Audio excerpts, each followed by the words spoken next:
coverage of the 45th annual ACC Baseball Championship.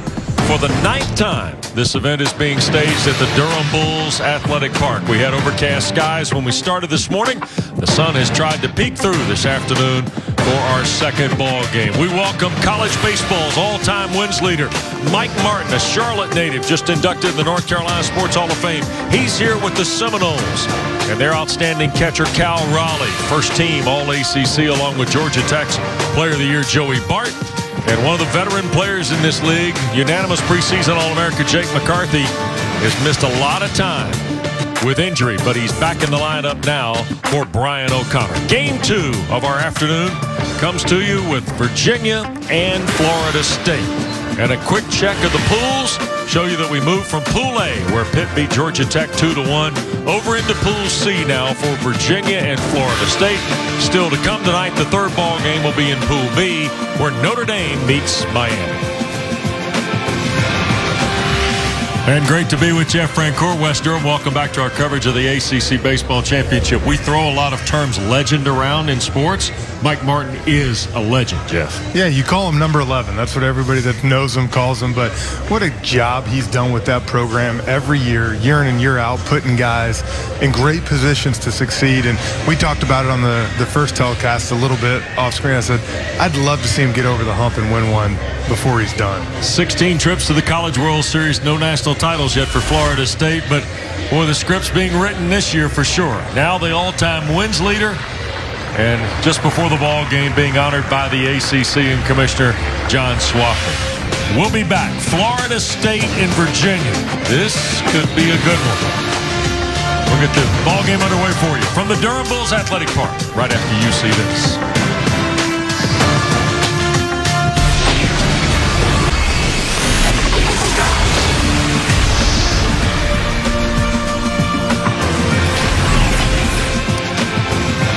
Number 10, Florida State and Virginia. The Cavaliers are the 10th seed in this tournament. That's their lowest seed in tournament history. 3 years ago, they were the 7th seed, won the play-in game and advanced all the way to Omaha and then won the national title. And Brian O'Connor's trying to keep a streak of 14 straight NCAA tournaments intact here, but he'll need a good showing in Durham. And here's the lineup brought to you by Bojangles. And, of course, we told you about Jake McCarthy, who hit in the 2-hole. And Andy Weber, second baseman's had a nice year for Omaha native Brian O'Connor. And here is C.J. Van Eyck for Florida State. 6'1", 185-pound freshman who is 6-0, Jeff. He's had a great year. He's been a guy that, you know, just a freshman. You talk about a guy coming in from high school, trying to get that experience, get the thing, and now he's, you know, out here pitching in first game of the ACC tournament, man. Yep. So C.J. Van Eyck, 2.88 ERA, 61 Ks in 50 innings for the young freshman from Lutz, Florida. And first pitch swinging back up the middle, crossing the infield, Salvatore, one away. So Tanner Morris, one pitch, one out. I can tell you this, Mike Martin's going to tell the young freshman, don't ever put your pitching hand out like that again to try to field the ball. Yeah. I know it's hard, but. And here is the Pennsylvania junior, Jake McCarthy.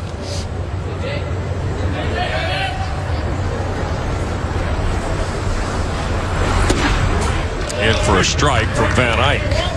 I was talking to Coach O'Connor a little bit, and he said that's the, you know, it's so nice to have Jake back in the lineup. He said the hard thing is it's kind of like spring training all over for him. Yeah. You're trying to get your time in, and that's what he said. He said, you know, listen, fastball, he's fine, but guys have really thrown a lot of changeups, a lot of curveballs, trying to keep his balance off.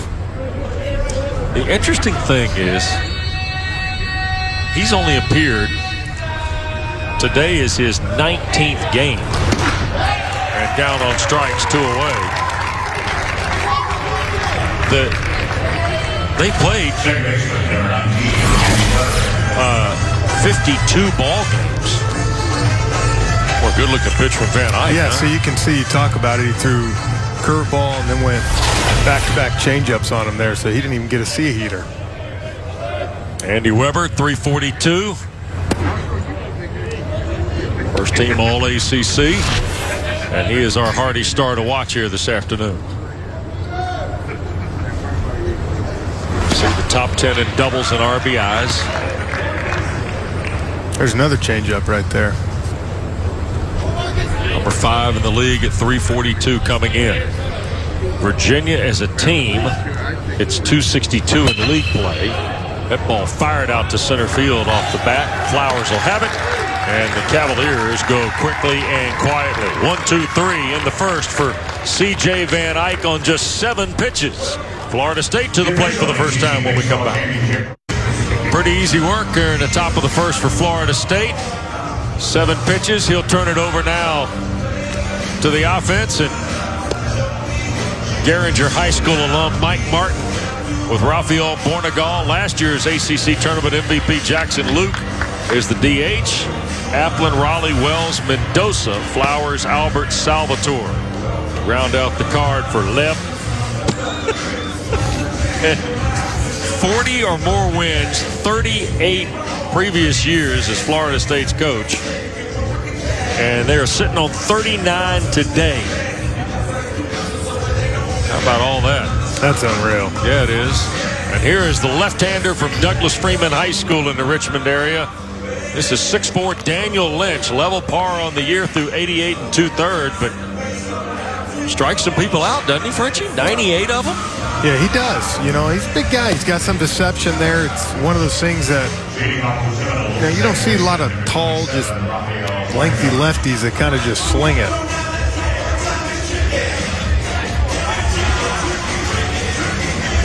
So here's Lynch going to work. Rafael Bornegal stands in. Senior from Mulberry, Florida. Transfer from Belmont.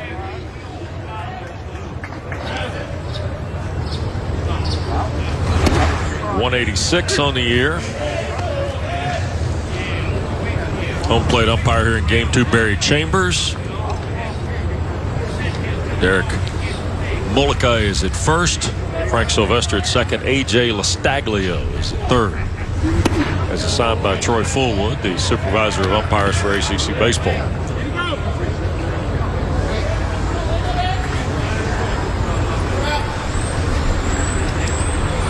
One ball, one strike to Bornegal. Slugged on to center field, right at McCarthy. One away. The ball was barreled up right there. Got it right out in the center, huh? By the way, Daniel Lynch continuing a trend we saw in Game 1 with Xavion Curry. Single-digit pitching numbers. Francoeur. I love it. There are only 5 in the bigs. And now we've seen 2 in 2 games. Yeah. In for a strike to Jackson Luke from the Orlando area. Winter Park, Florida. Went to Orangewood Christian. 1-1. That's in the dirt. You're scoring at home. Julio Urias of the Brewers is number 7. The Dodgers. Or the Dodgers, I'm sorry. Adam Ottavino of Colorado is 0. You've been doing a lot of college. I've been more on the pro side. Yeah, you're good. You got me. Colorado's Adam Ottavino is 0. Marcus Stroman of the Blue Jays is 6. Mike Leake of the Cards is 8. And Blake Snell of the Rays is 4.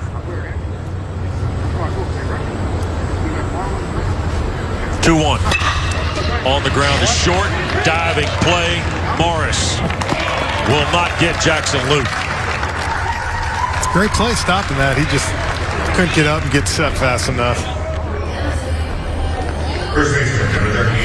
Luke drew a beat on this, didn't he?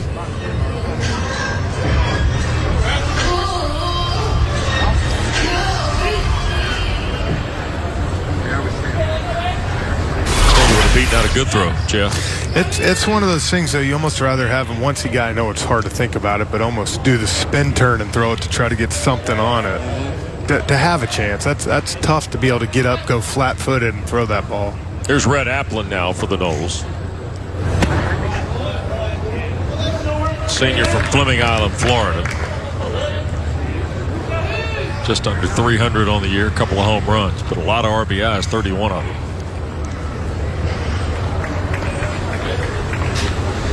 Florida State, the 6th seed, just their 6th game in ACC tournament history as a 6th seed. They're 3-2.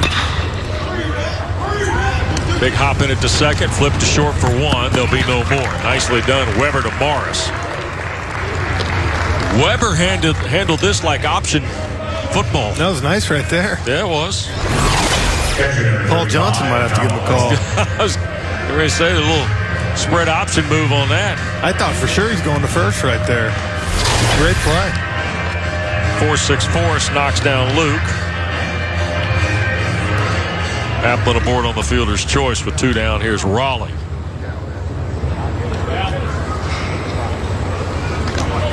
Cal is from Cullowhee, North Carolina. 6'3", 225 and junior.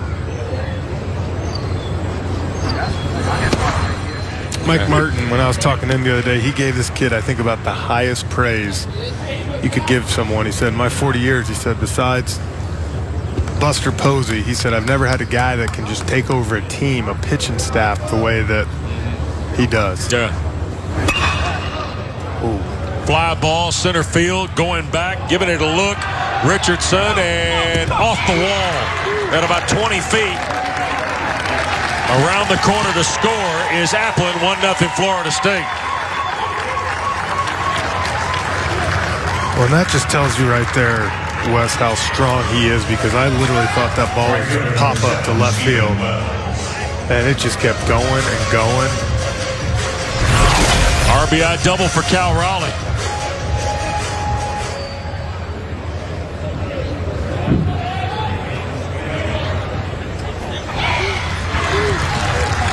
But back to what Coach Martin was saying, watch sometimes if I go out there to do a pitching change, he said, I'll go out there slow, give him a time to kind of talk to the guys. Although I told him at first, I said, or is that just you walking slow because you're getting older? I don't know if he's trying to give himself the benefit of the doubt. Stephen Wells takes a strike, 0-1. So Raleigh has driven in his 49th run of the year to make it 1-0.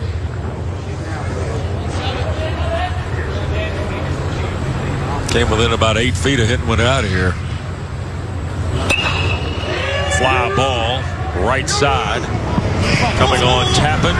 He'll make a running catch of it. And Virginia's out of the frame. Florida State gets a run, 2 hits, no errors, 1 left. Inning complete. Noles 1, Cavaliers nothing. Nothing Florida State. We move along to the 2nd inning with Jeff Francoeur, West Durham, and Lindsay Rowley's here. Thanks so much, Wes. Well, in a survey done by Baseball America, Virginia's assistant coach Kevin McMullen was voted the #1 assistant coach in the nation. I got a chance to speak with head coach Brian O'Connor before today's game, and he said that McMullen's #1 strength is his player development. He said you can just take a look at the sheer number of players that they've sent on to play on the next level, and that speaks to his ability. Guys. There's Kevin McMullen right there with Brian O'Connor to his right. I'll tell you what, I don't think I'd like to get crossed up with him on the side of the road. Side of the road doesn't have to be the side of the road, does it? No. Huh? Look at that. That's a big man. Tell you what, the continuity of the Virginia staff, Jeff, is part of the secret sauce in Charlottesville. Brian O'Connor with Kevin McMullen, Carl Kuhn. You know, we talked about it. All 15 years, those 3 guys. Yeah, a little bit. The first, Coach O'Connor was saying, you know, I want people to understand how hard it is to do what we've done. Yeah. The consistency it takes. Well, and let's be honest. When Brian O'Connor took the Virginia job, it's safe to say baseball wasn't the highest priority at the University of Virginia. In fact, there were days and weeks where there was a little bit of question about what the future of baseball was in Virginia. Yeah, they were irrelevant. And he's done such a good job of, like you said, keeping the continuity of the staff, but also his recruiting. He has done a tireless effort getting guys to come there. Yep. They've had a lot of top picks. That ball hammered out to center, but right at Flowers, I think. Out number 1. Off the bat of Tappen. Well, the interesting part for Virginia, we talked about Nick Howard in the first game. First round pick of the Reds. Yep. I mean, Zimmerman, the Nationals, that's a Virginia guy. Oh, absolutely. I mean, Javier Lopez, a little lefty down low. One neighbor of mine, won 4 World Series. Neighbor.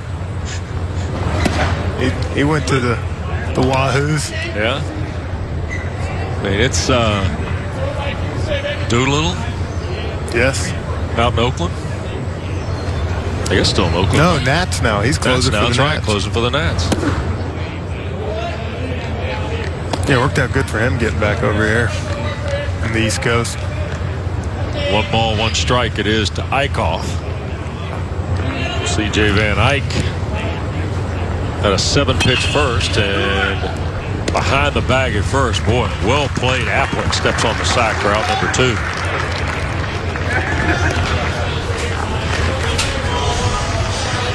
Number 55, Cameron Coleman.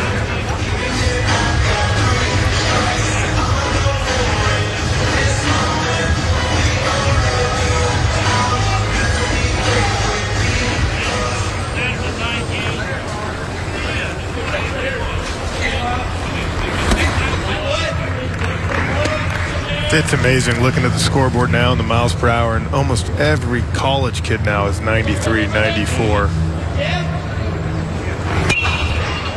The power arms in baseball are just incredible. Yeah. You know, in the big leagues, you got mop-up guys coming out throwing 98.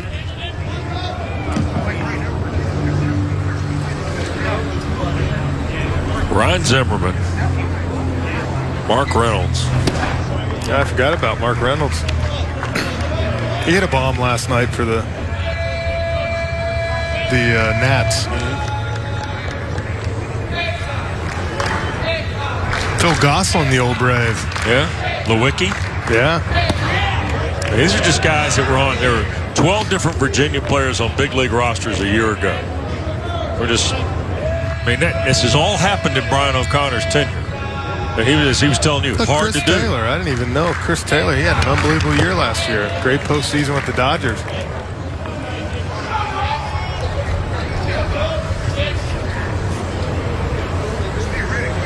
Amazing, isn't it?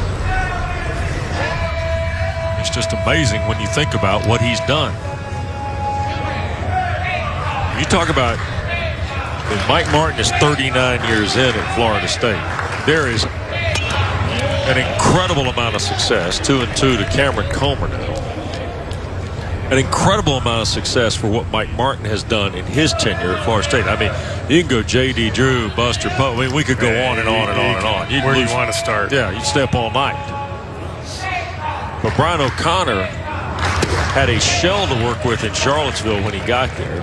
Davenport Field has been constructed, enhanced, expanded. Now there's more renovation and so forth going on.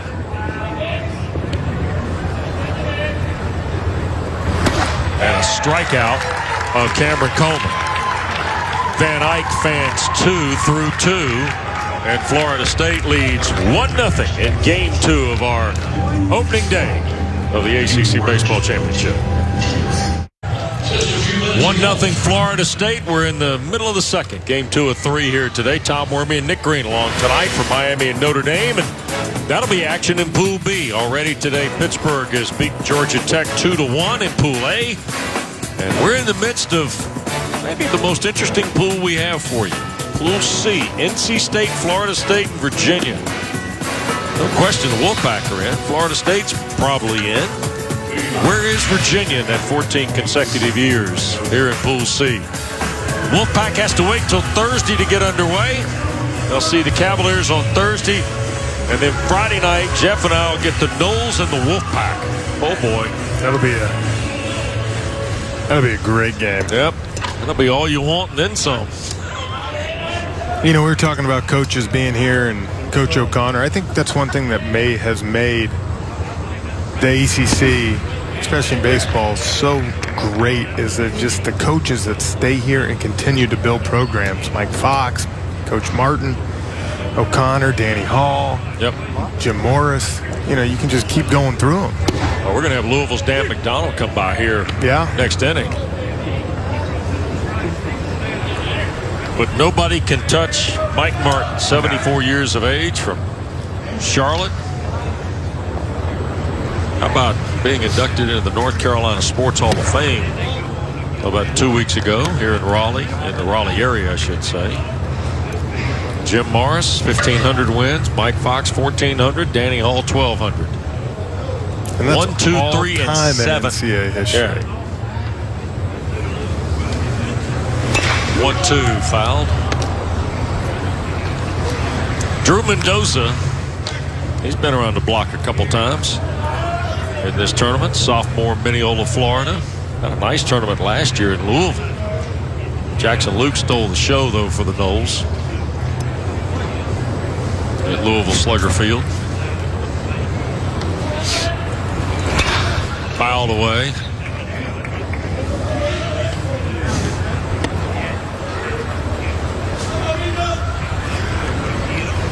Daniel Lynch, 4-4 on the year, but comes to the tournament after a very impressive performance.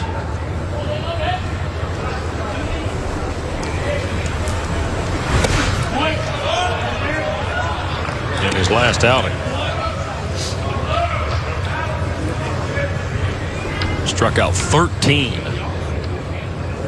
in the win against Wake Forest.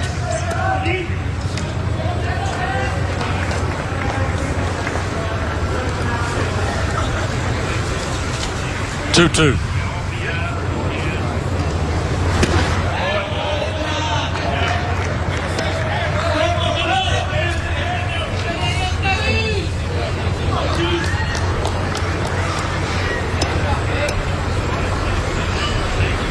Sorry, not Wake Forest, Georgia Tech, I should say. I said Wake Forest. That was their final regular season series.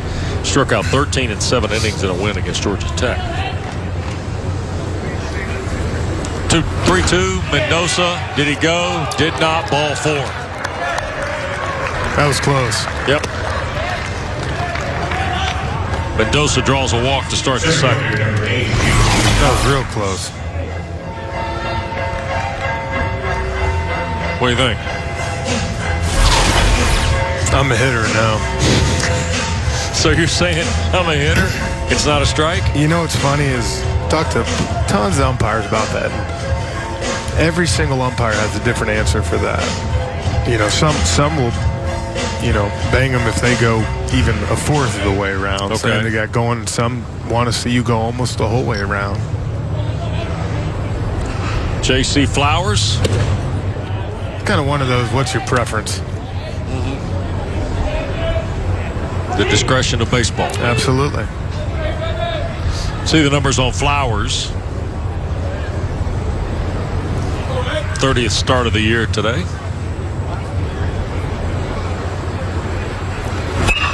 On the ground, hot shot to third. There'll be a throw to second for one. On the first, double play. Round the horn.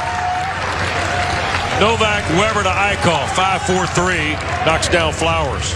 Boy, he smoked that, though. There's nothing you can do about that one. He hit it good.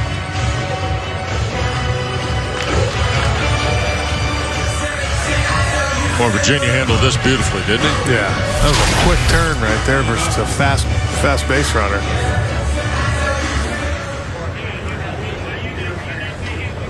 Novak just got it out of there to Weber, and then you mentioned the turn to get Flowers down the line at first. So 2 out now, and 0-1 the count to Reese Albert. Freshman from Jupiter, Florida, in his first ACC championship.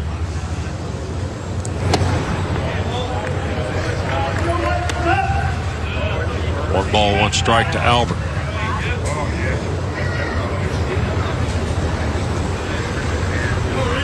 Florida State 19 wins against the top 50. They are the 6th seed here, but their RPI is 10 and their strength of schedule is 6. Mike Martin's team is in. Yeah, and they're I think a potential top 8 out of all this. 1-2 to Albert. Between first and second. Shoots out into right field. 2-out single by the 8-hole hitter gives Salvatore a chance. First up, number 16, Michael Salvatore. Here's the thing about Florida State, Jeff. After last year, when they won their 7th title, they've won actually 2 of the last 3. They won 2015 in this ballpark, 2017 last year at Louisville. They have now won 11 of their last 12, 7 of their last 8, 13 of their last 15 games at the ACC Baseball Championship. It's pretty impressive. Here's a bunt. Might have caught the third baseman napping. Nice play, not in time. Novak really made a good play on this. I'm not so sure about this one, Wes. Second baseman, number 27, Rafael O'Connor. And I think Brian O'Connor may want to have the review on this. It scored a hit. I thought he stayed on the bag before he pulled off. Now, we have replay and a replay official. I think his foot stayed on. And so these umpires will convene for a moment. There'll be a discussion.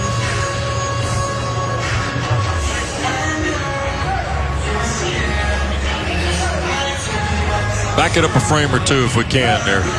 Good folks. Previous play is under review. So they will slide on a headset down here and be on the headset upstairs. And the review official upstairs.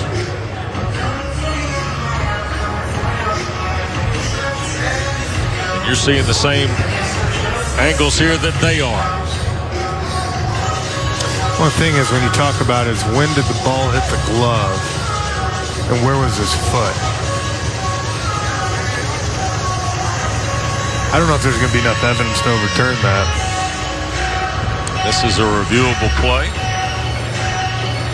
The head coach has asked the crews for help. And they're going to.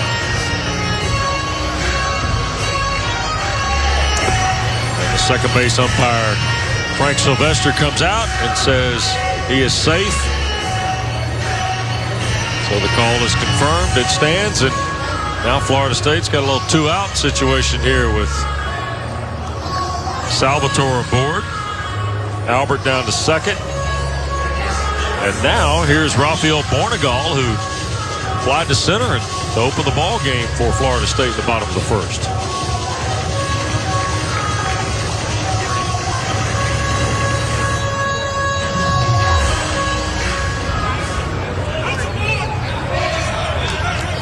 And now a balk called by A.J. Lastaglio at third.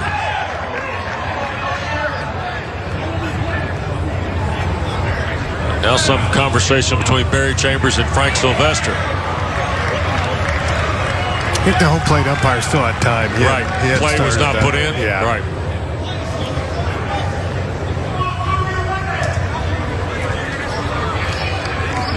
And Mike Martin Jr. coaching in third.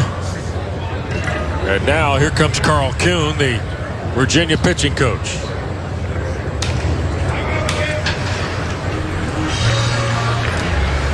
Longtime O'Connor aide.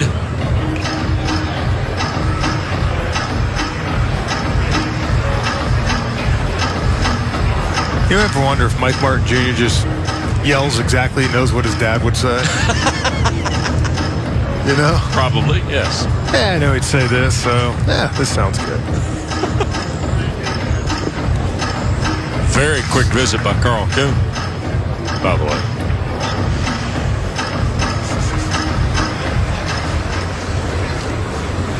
Back to the Virginia dugout.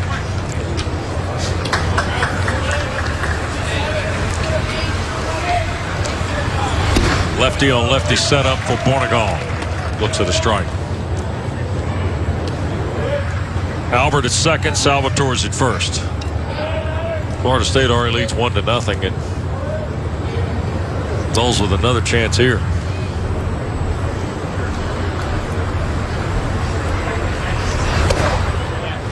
Away. 1-1. Florida State, Jeff, in the numbers, they were 11th in hitting against the ACC at 245. It's not like them. No.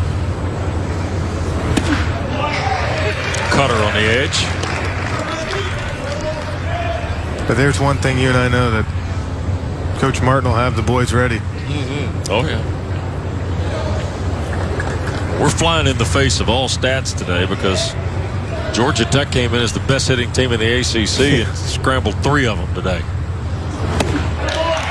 Portugal strikes out. Virginia out of the jam. Florida State's going to leave 2 on 2 hits. 2 complete. 1-0 favor of the Noles.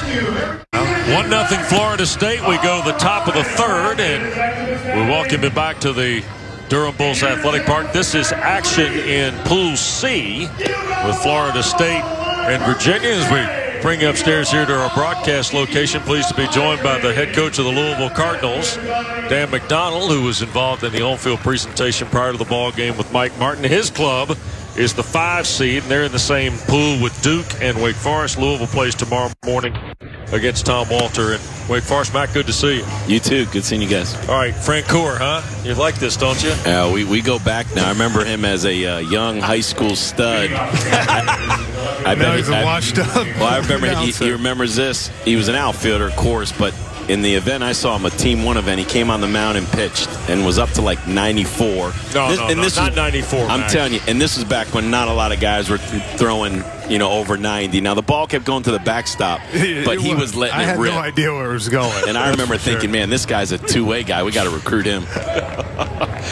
Virginia's got Richardson, Ravoli, and Justin Novak here in their half of the 3rd. What did it mean to be out there with 11 before the game? That had to be fun. It's we've only been in the ACC. This is our 4th year, and obviously I'm familiar with it for 25 plus years. So as soon as we got into the league and I did a conference call, I just remember thinking, man, I was on the phone with Jim Morris and Mike Martin and Mike Fox and Jack Legg and all these great coaches, and I was just in awe. I hung up the phone. I thought, wow, this is. But it was a realization moment, because it was like, all right, you better be ready, because these guys obviously can coach. And so I got to tease Coach Martin out there, saying we've contributed these last 4 years to your win total. And last year we had that great team, national seed. They beat us 3 times in a week, twice to end the season, and then I don't know how they were the 8th seed last year, but they were in our pod. Yep. And they beat us, went on to win the tournament. Obviously, they made a run all the way to Omaha. He's a phenomenal coach. Richardson fouls it away. Well, you obviously recruited me in high school when you were at Ole Miss, and then took over at Louisville. And what y'all have done in the last 5 years is obviously not taking away the years before, because y'all were doing well, getting competitive, but last 5 years going to 5 super regionals, that's almost unheard of in this day and age. Well, it's a lot of people involved. Obviously, the coaching staff. I've had Roger Williams with me for all 12 years. Phenomenal pitching coach, and we've had great pitching. So you gotta be able to pitch. We've had great closers. I was telling Jeff, we had almost $21 million in signing bonuses the last 2 years. This is a player's game. We're not calling fancy schemes or drawing up these, super duper plays. We're coaching great kids. We're getting them ready to play, and then we're trusting them to run out there and compete. Dan, that's the other thing Mike Martin brings to the table, too. We were touching on the development of Virginia and Florida State. For 39 years, he's had great players. He's found a way to tie eras to eras in terms of the players he brings in, right? That's I'm sure the difference, as Jeff knows, on the pro side. We have a small window with these guys, so we're going to get them for mostly 3 years, and we got to develop them, get them on the field. As I like to say, you got to throw them into the fire and help them grow up quick without crushing their confidence. And there's that fine line between get them out there, get them experience, but so many freshmen struggle, and I keep telling our recruits and our signees, don't don't be so caught up on that freshman year. You know, it's really where are you as a junior. There's Richardson roping it into right center, and he'll turn and get to second. A stand-up double starts the third for Virginia. Nice swing there, splitting the gap. Yep, left fielder for the Cavaliers with their first hit of the championship. What do you guys see here, huh? Fifth double of the year for Richardson. And great speed, too. Ninth pitch of the at-bat, so he worked the count against Van Eyck, who had thrown just 7 pitches in the first inning. Richardson had a great weekend in Louisville. He was really tough. You know, kind of protected those left-handed hitters because we've got such good left-handed pitching. You know, 2 of our weekend starters are lefty, and we're going to start Reed Detmers, a lefty, tomorrow. So 3 of our top 4 stars are lefties, and Richardson was really a thorn because being that right-handed bat, man, he did that all weekend where he just moves the ball through the middle of the field. How was it we talk about, you know, the ACC tournament? What was it like being able to have it at y'all's place last year? Was it just different being home for it? Well, I thank the commissioner because I had a senior in high school who had graduation that Friday night. So now we get the real story. That's right. I got you. So unfortunately we lost. 4 years in the ACC, he's already got that kind of pull, man. Well, I said I got another younger son who's going to graduate in a couple of years. So I don't know if you can pull that off again, but they enjoyed their experience in Louisville, the ACC, the city, and the university. They do such a great job of hosting events, and it was unfortunate we couldn't get past Florida State and play into the weekend. But I know the coaches and the players enjoyed a week in Louisville. There's so many neat things to do, and but we love coming to the Carolinas. This is obviously the center of the ACC world, so it's fun. And we play Wake Forest and Duke, 2 North Carolina schools, so we kind of expect some good crowds. Tell me what you think about, you're going to the tournament. Most projections have you guys in, some even in a position where you might be able to host. Who knows how that shakes out at the end. But this league this year, a lot of people have talked. There's one to the right side. Richardson may score here. Up with it is Wells. There'll be a throw in, and Richardson will hold, so there are runners at the corners and nobody out against C.J. Van Eyck. But Dan, you know the situation here. These top 4 are pretty solid. There's 5 in the top 11 at one point in the latest polls. I mean, this league at the front is really, really good this year, isn't it? Well, I think for me, what I've enjoyed about the league is the parity.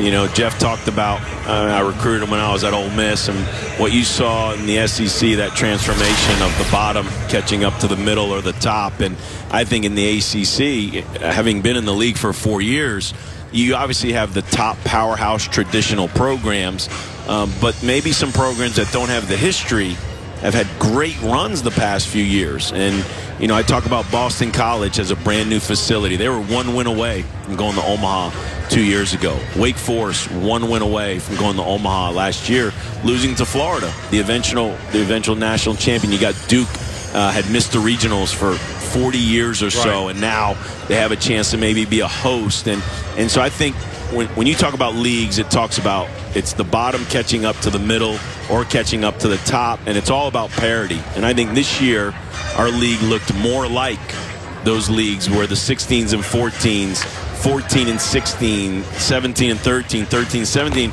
all these teams are good enough to play in the regionals. And you got to remember, we talked, Florida State was an 8 seed last year. They make it all the way to Omaha.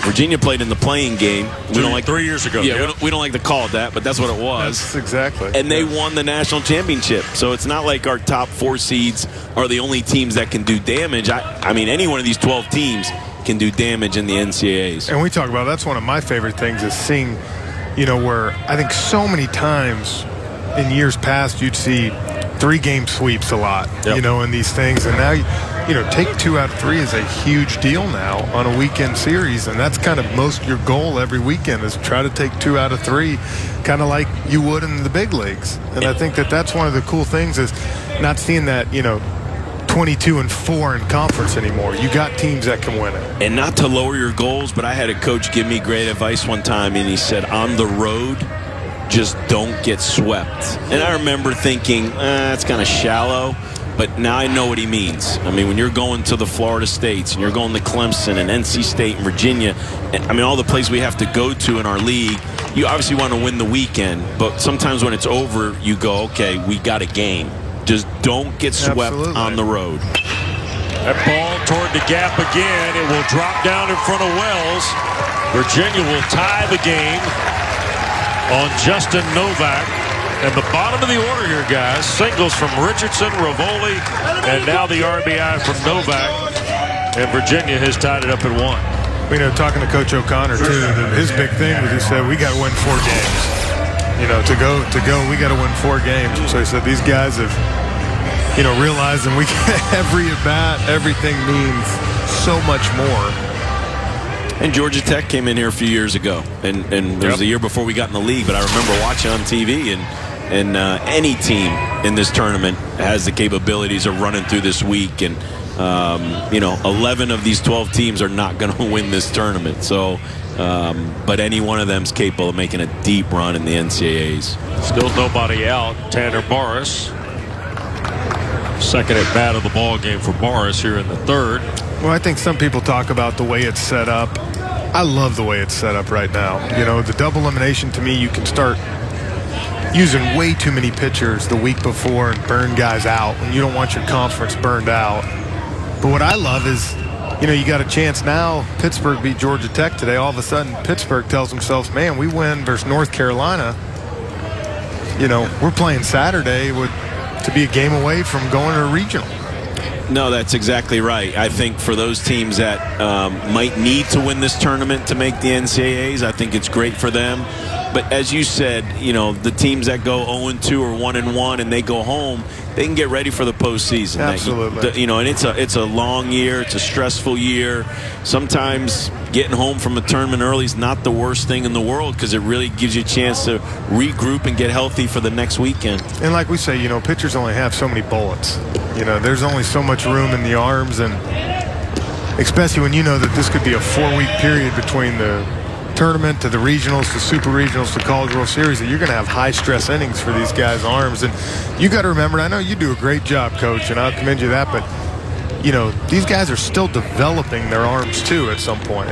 You said it, Jeff. The phrase high stress is a big deal to us coaches. And you know, in our situation, Adam Wolf, who threw Friday at Pitt, great game, but high stress innings. He has to come up, push up a game because everybody's series is Thursday, Friday, Saturday. Thursday he throws high stress innings against Notre Dame. We could have snuck him up and had him pitch tomorrow on a Wednesday, but you sit there with Coach Williams, and as Jeff says, we're worried about the future of these young developing arms, and we thought we can move him up a day where he's been under a lot of high stress. We can give him an extra day's rest. And how much better if now Adam Wolf gets to throw on Friday instead of moving up a day to Wednesday, so it's really 2 more days, and then that sets him up for the postseason. And then as soon as our postseason's over, he's then across the line into professional baseball. Let me ask you quickly about how you handle the downtime of this week. You guys get in here last night. You don't play till tomorrow. What do you have today? Do you have to be careful with your downtime, or these guys kind of understand? I mean, there are 3 games here possibly, but you're also trying to stretch it out over 5-6 days, Mac. Yeah, we met last night and we talked about the 4 guaranteed days. We have our 2 practices set. We have our 2 games set. So let's enjoy. We get 4 days to play this game. Let's maximize. In our practices, we want to be short and efficient. At this time of the year, it's kind of like Jeff coming after the All-Star break, probably not taking as much BP on the field and all that stuff. We got to be smart. We've been going since January. So if you're not ready now. That's right. So I can't, you know, sometimes the best coaching is don't overcoach and don't stress out about all the little things. So short practice today, play tomorrow, short practice Thursday, play Friday, and hope you advance to Saturday. And, you know, trust these kids, give them some free time. Don't let them enjoy this tournament and hopefully come out on top. Throw back down to second. Did they tag him out? They did. Oh, okay. And we may get 3 here. Throw back, tag safe. Almost just had a triple play right there. Yep. Walked within an eyelash of it. A strikeout of Morris for out number 1. And then it is 2-6 on the lean for out 2. How about this, boys? Got to go to a lot of ballparks to see this happen, don't you? Well, first, if I'm the hitter, I'm not real happy with that strike 3 call right there. That's first thing. Nice play by Salvatore. That was a great play right there. And then, my goodness, Novak almost ran into out number 3. Sure, that's where you coach O'Connor, though. That's things when you're trying to get in that just can't happen. You can't. Yeah, you get an opportunity to have a 3-4 run inning like this. You're putting guys in motion, so I always tell the hitter, we're protecting you. So it's a full count. You know, I heard you earlier on the broadcast. You think you're getting a fastball. You're not always getting a foul. Not every hitter, but more times than not, they can't afford to walk you. So it's 3-2. You got 2 guys on base. You say, if my guy just smokes a one-hopper, we're going to hit into a double play.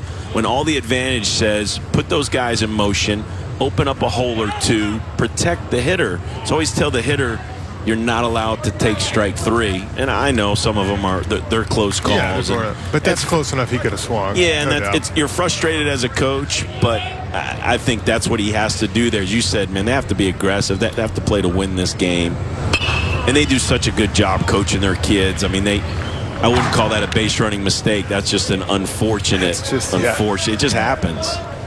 Well, your team meets Wake Forest tomorrow and then Duke on Friday morning. And I'll tell you what, best ERA in conference play, 3rd in hitting in the league, and you're the 5 seed. Tells you how good the league is, huh? It's I keep saying it, parity. I mean, it's just it's parity. Like Jeff said, Pitt's 1 win away from playing in the semifinals, and I think we, as coaches, we all know that. We all respect any one of the 12 teams can win this thing. Baseball is just, you just got to run out there and compete and enjoy it. For me, it's just making sure my kids and coaches enjoy this experience, because fortunately for us, it's not the end of the year. This is a preparation, if you want to call it that, for a lot of teams as to what's going to happen in the next month. But I think it shows you how many good players there are in this league right now with, looking out here out the window and seeing, like I said, how many GMs, scouting directors I've known over the years that are here today watching these guys. Well, they're all not here to just see Joey Bart and, Cal Raleigh. I mean, they're here to see a lot more people. Well, that's what we tell, the high school signees, and that's what's cool. It's they don't have to come to necessarily see you, but they're going to see you. You need to play with the Brendan McKays, and it's amazing. Those years we have a Corey Ray or a Brendan McKay, we'll have another first rounder or a lot sandwich pick. We'll have a lot of picks because they're coming to see those high-profile guys. Matt, great to see you. Yep. Good luck tomorrow. Okay? You got it, guys. Thanks for having me on. Dan McDonald of Louisville joining us. Virginia gets a run. We're tied at 1 going to the bottom of the 3rd. The 2018 ACC Baseball Championship is brought to you by the official corporate champions of the ACC, Geico, New York Life, Bojangles, Food Lion, and Toyota. Oh, you come to the ballpark, get yourself some Suvies. They got your ACC gear, the wildly popular Durham Bulls gear is also down there at the team store here at the Durham Bulls Athletic Park. Back with Jeff Francoeur. Great to visit with Dan McDonald. A lot of fun to talk to the head coach of the Louisville Cardinals. He's one of the best, man. And here's Jackson Luke. Like I said, that's start the 3rd. We talk about how lucky the ACC is to have the coaches that we have coming in the conference and how much they care about the kids and how much they care about the programs. That's what I like. They take such pride in their programs. 0-2 to Luke. And I think you heard him talking about one thing that I like is saying that a lot of these teams is they get in the tournament, they feel like they can do some damage. Yep, you're right. Daniel Lynch just watched C.J. Van Eyck throw a 32-pitch inning, by the way. And he doesn't want to fall into that rut. He's 0-2 and bounced one up there to Luke. That one might have been about 52 feet right there. I think even I would have laid off that one. Just hit the grass cut, right? Cameron Comer, the catcher, with the look into Carl Kuhn. Calls the pitches for the Cavaliers. Banged on 2 hops at short. Morris across the diamond for out number 1 on Luke. I thought a great question you asked Coach Mack was about what to do with the downtime, because I started thinking that too. Thinking back to those days in the minor leagues when you're sitting there at the Red Roof Inn in Hickory, North Carolina, and you're thinking, what am I going to do for the next 6 hours? Right? I'm telling you. Thing's real, isn't it? Oh.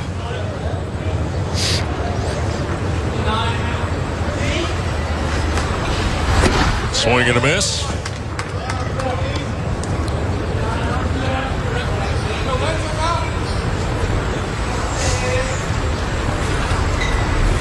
If you're a player, you gotta kind of keep your mind sharp a little bit. You can have a day or two off, but you need to be thinking also about what your bigger picture is, don't you? Absolutely. And I thought he was smart to say they got to be short and efficient in their practice sessions. That's a big part of this now, Jeff. I got to believe, right? That's a critical part to what they're going to have in terms of their success. You know what you want to get done. You get it done, you get off. 1-2. It's one thing if I could go back to high school and tell the coaches that coach me, there's no need for us to be out there for 5 hours on a Saturday. But I'll tell you what's amazing to me in baseball, most of these team sports, is the individual stuff guys do to stay ready. And it's not just lift. I mean, you know, there's all sorts of things that come into play now. Appler strikes out. But Look at fastball by Lynch. Yeah, but it has become a huge part of the game, is the lifting aspect and the way that guys go about it in the weight room. You know, I remember Chipper never touched a weight.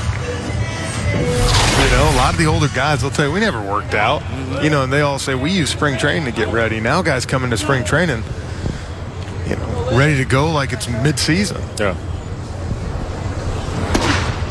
Fastball strike.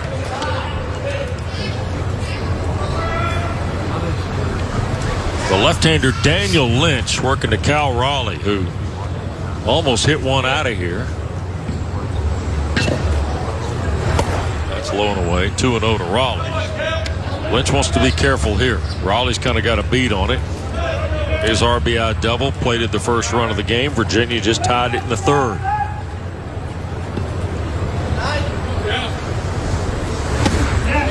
Check swing. Didn't go.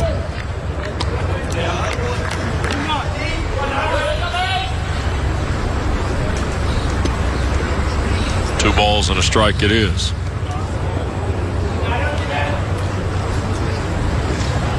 Another note about these two teams is the NC State Wolfpack, the other team in this pool, and I'm sure they're interested in the way this one unfolds here today. They'll have Virginia on Thursday night. Think about the Wolfpack doesn't have to be here till Thursday. Talk about having your pitching set. Elliott Avent with Reed Johnston, Brian Brown at the front. O'Donnell is the closer. Could be a very interesting dynamic for NC State, who's trying to win. By the way, has not won the ACC baseball championship since 1993. Wow. There's a 3-1 walk to Cal Raleigh. 2-out walk. Tell you, 3-1, that might not have been a bad idea, instead of just grooving them one and letting them hit the. Although I want to see the bullhead at some point this week. I like your chances of that, by the way. That might be the guy to do it, too. Yeah, Cal Raleigh. You know, but we talked about earlier, I agree. I think this is, you said it, I think this is the best pool there is out of these four right here, because I think between these three teams, I truly believe any one of these three teams could go out and win the ACC tournament. Yep. Strike on the edge to Wells.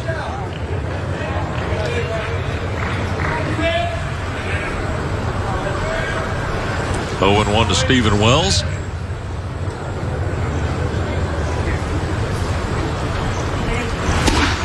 There's another one on the outside corner. I mean, you think of all Virginia had to go to. They lost Jake McCarthy, who's back now.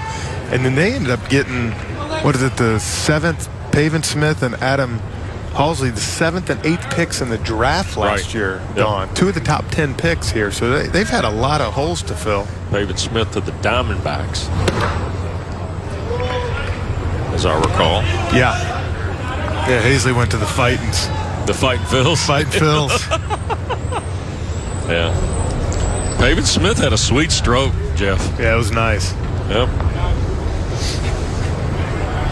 Kind of like a launching pad swing, you know, just kind of get the hands low and through. It's like my golf swing. Is that right? Yep. Find out tomorrow in this area just how lethal you are, right? Good launch angle. Yeah.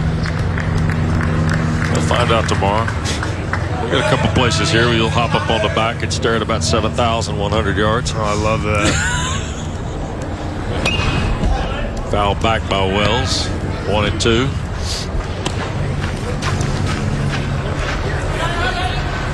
One ball, one strike. 50th pitch coming up from Daniel Lynch.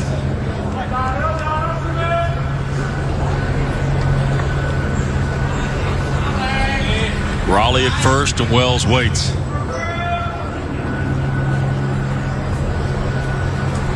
All this happening with 2 outs, by the way. Here in the third for the Noles. Wells has got 7 homers. Pulled foul.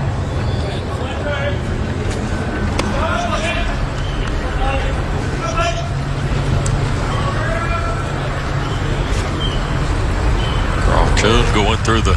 Is that the? I thought for a moment he had sunglasses going on with the readers. And you see he goes to the. He's got the card, and then Cameron Comer looks at the wristband, and that's fired down the third baseline toward the corner. Raleigh, a nice turn. Big fella can run. He's going to be waved in by Mike Martin Jr. The throw to the plate, and he is safe. Ball got away from the catcher Comer, and Wells will move on to third. 2-out Lightning from Florida State here, Jeff. Yeah, Virginia really caught a bad break on this ball because his left fielder was coming over, had a good cutting off, and it just came out and popped out. As you see down here against the wall. Watch this down the left field. See, he had a good beat on it right here, and it just kicked dead out on him.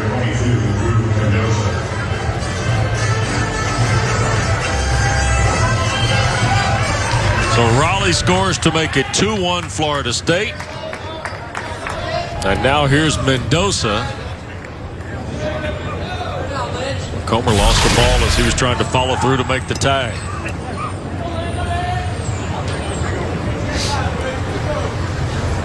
Error on the catcher. After the 5th hit of the ball game for Florida State. There's another trend right there. Walks kill, and you see the walk came in to score. Yep. First error of the ball game. And Mendoza who walked. It's a double for Wells and the RBI.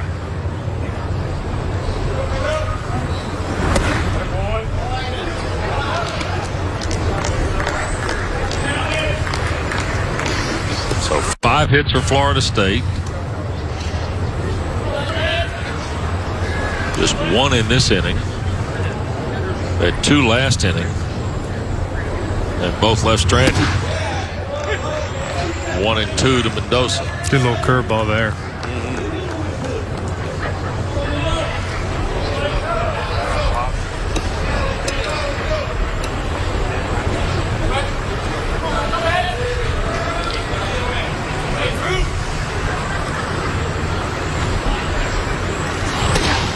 Fastball call, strike 3. Mendoza goes down.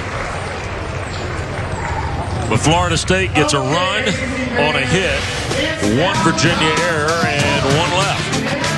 3 complete. Stephen Wells puts Florida State back in front 2-1.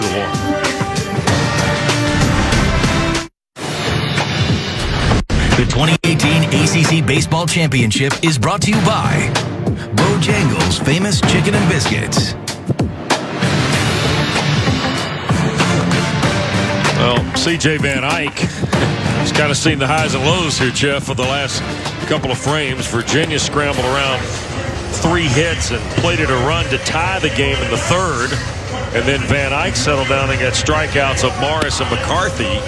Then Florida State helps him break the game open at 2 outs They get a walk and then a double from Wells, and all of a sudden the Noles are back in front. So Van Eyck's got a new lease, so to speak. Yeah, no, I think it's big right here for him to try to get a shutdown inning. You know, that's a big thing we talk about when we play. Is you go out and score a run, it's huge to come out that pitcher and get your team back in there. Yep. Get that other pitcher back out there having to make pitches. So here is Van Eyck going to work in the fourth. First pitch swinging from Weber and drilled into center field. Andy Weber didn't waste any time. Leadoff single. And that's the fourth Virginia hit of the ball game.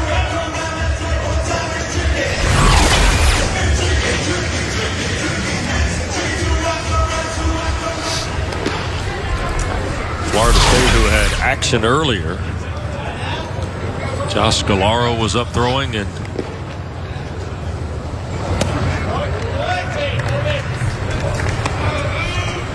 this is Austin Pollock, left-hander.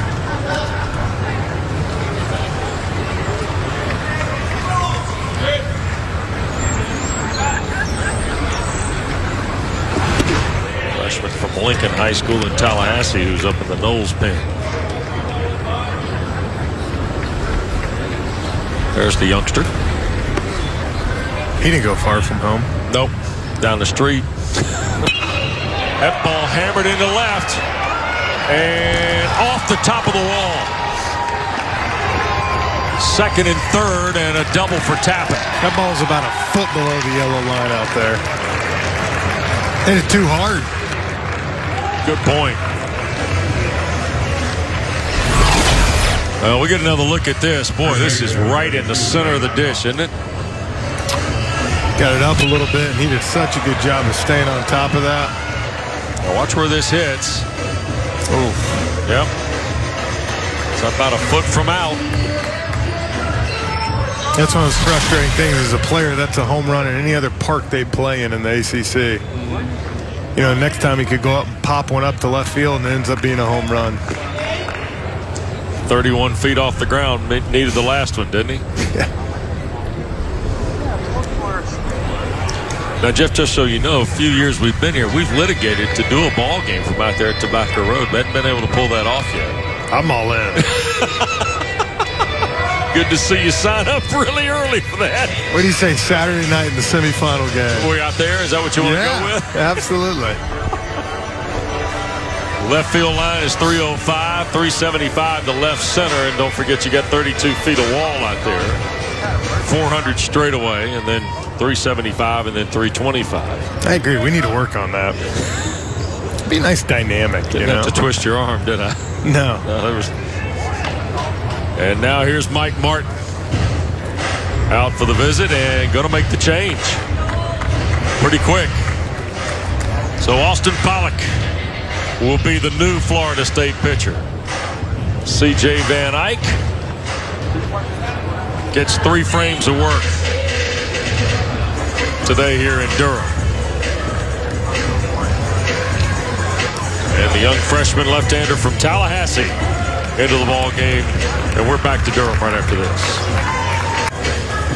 Well, C.J. Van Eyck, 3 frames of work. So far, a run that was earned. 5 hits, 4 walks.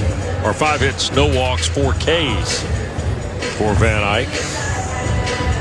And here is Austin Pollock.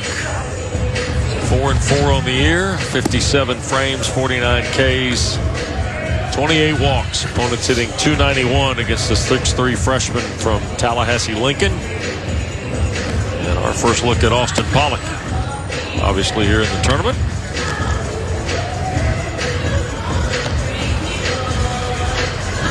And it looks like another one of these guys that Mike Bell is steadily getting some innings to get him ready, Jeff, to dive into the postseason.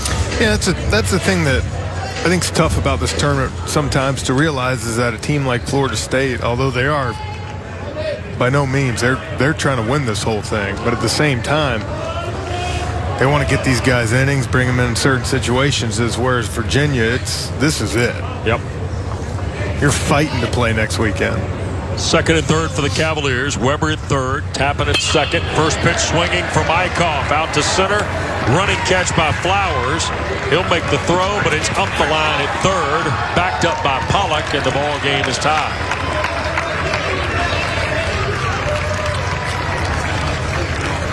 An RBI on the fly ball for Eikhoff. For out number one. Run will be charged to Van Eyck. And it's tied at 2 now here in the fourth. It's a great job. Nice read. This is where, though, you want drive a coach crazy right there. That's center fielder there's got to go to third base right there. You get no chance to get him at home right there. You give up that run. You keep the guy at third. He's lucky that the ball didn't get away more and the guy got to third. Swing and a miss by Cameron Comer, the Cavalier catcher. We always talk kind of, Wes, if the ball brings you forward, you got a chance at him. If you got to go side to side, go to the base ahead. Okay. Flowers made the catch, running kind of to his right. Fastball there, throw back down to second. Safe under the tag. Goes Tappen.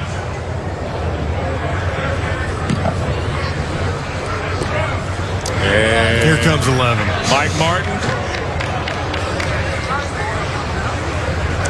wants to come out and visit with Frank Sylvester. And I think he just said, Frank, I want to look at that. Throw beat him for sure.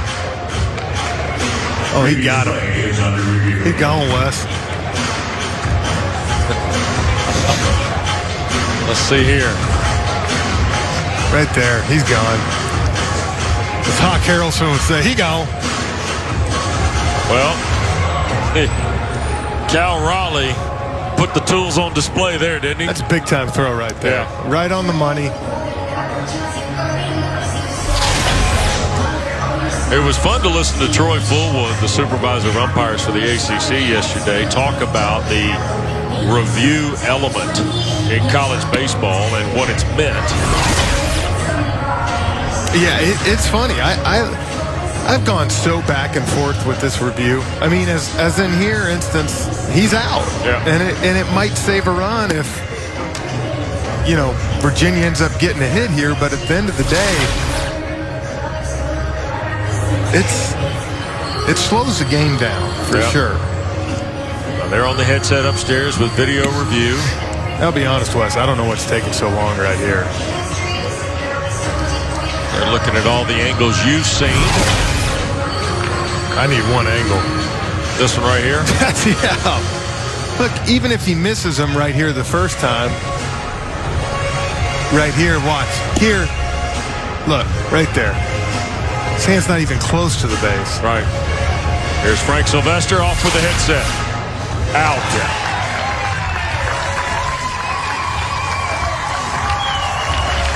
Cal Raleigh serves this one up. If I tell you what, this is 2 innings in a row that we talk about base running gaps right here. Let's watch this again at full speed if we can. As Comer's going to step in, we'll then show it again to you. I mean, I think you talk about Raleigh puts this on a laser beam down there. Well, it's the only way to get it on that kind of thing. He's got to have it right on line. This is full speed.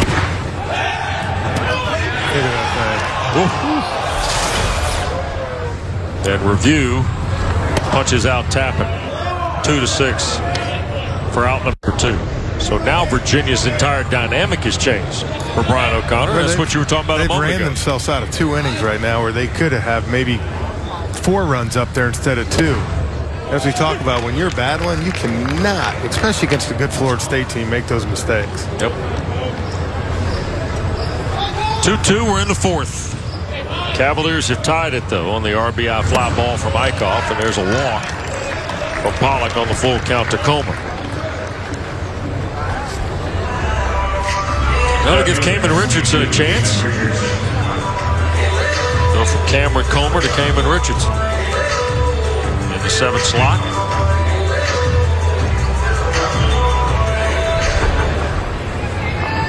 Double and scored the Cavalier run to tie the game.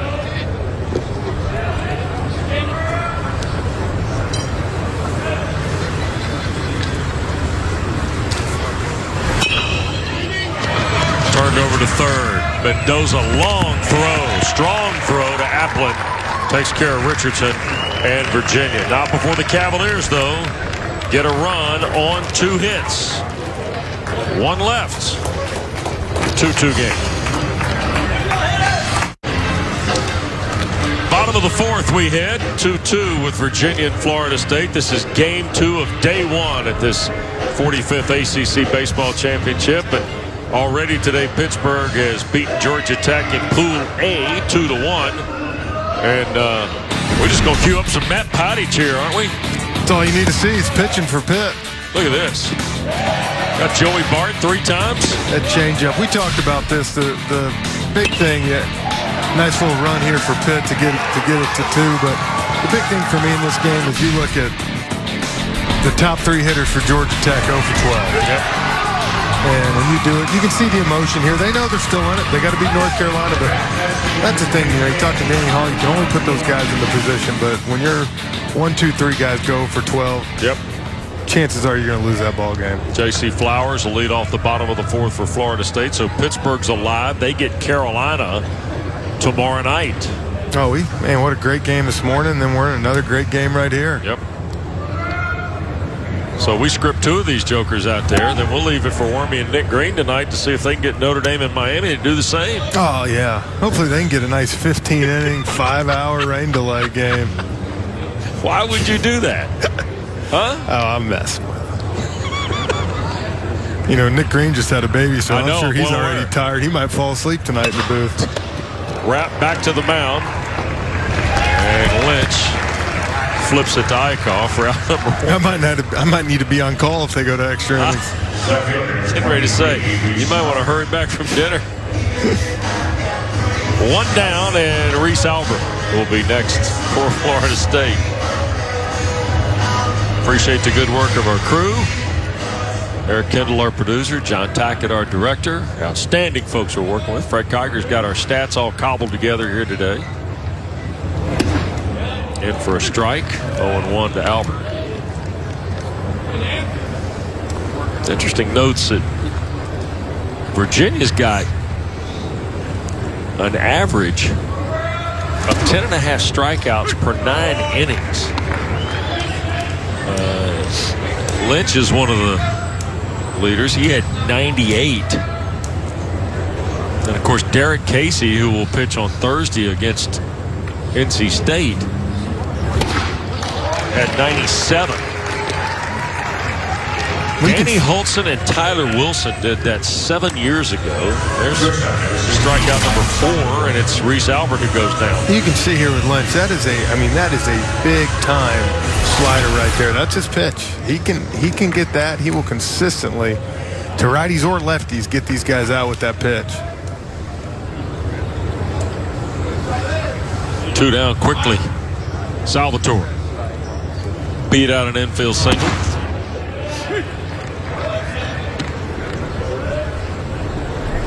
That was one of our reviews earlier in the ball game.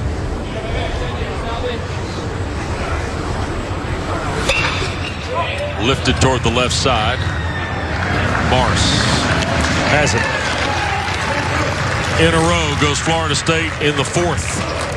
We go to the 5th. Mike Martin with Lindsey Rowley when we come back to Durham at the ACC Baseball Championship.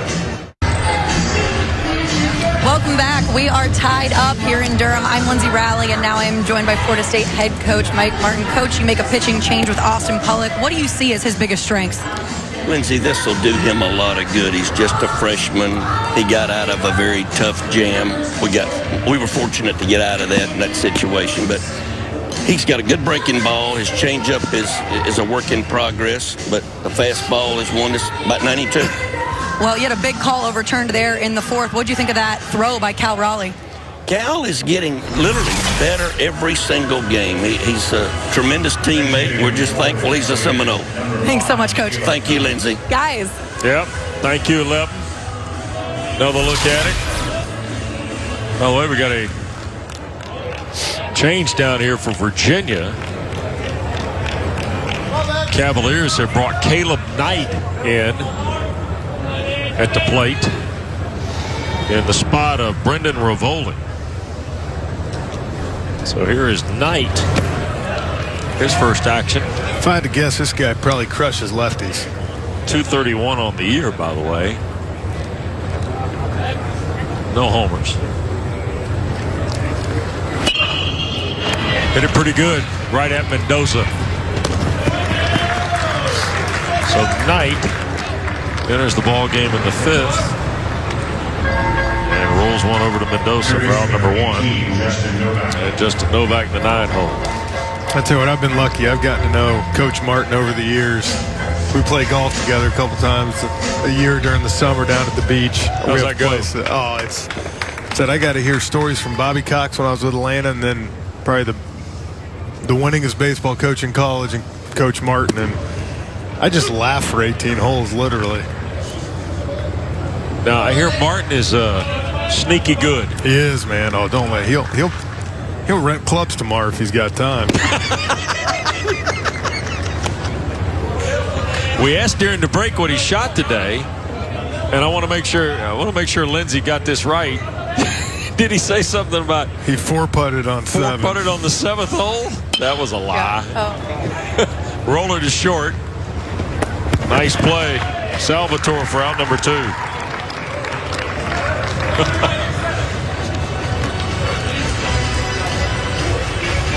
So 2 down very quickly here in the 5th.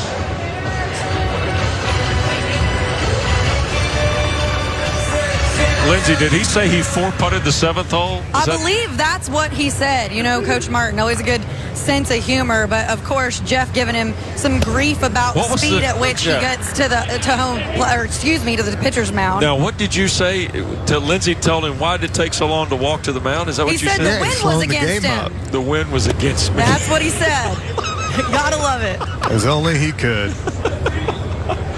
Oh. Think about how lucky Florida State was for between football and baseball to have the same coach for just 40 years. Unbelievable.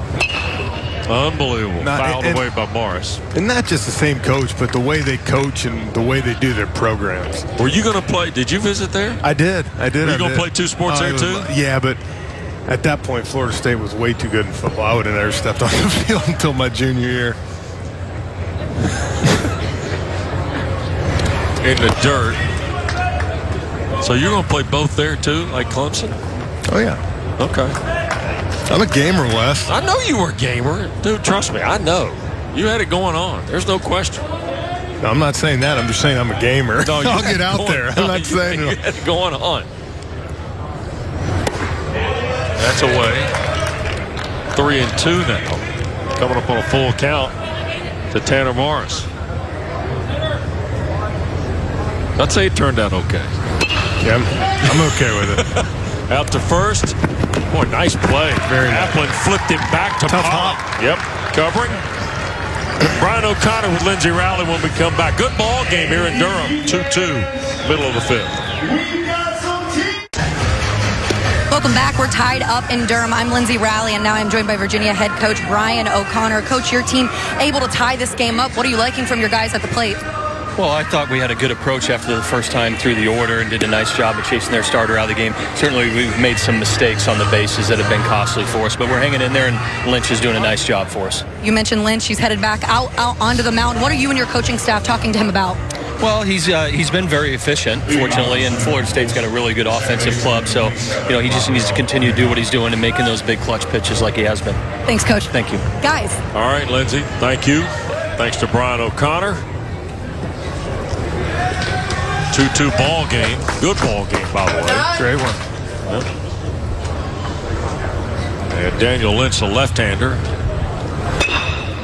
First pitch again off the bat, this time of Bornegal. He's now 0 for 3.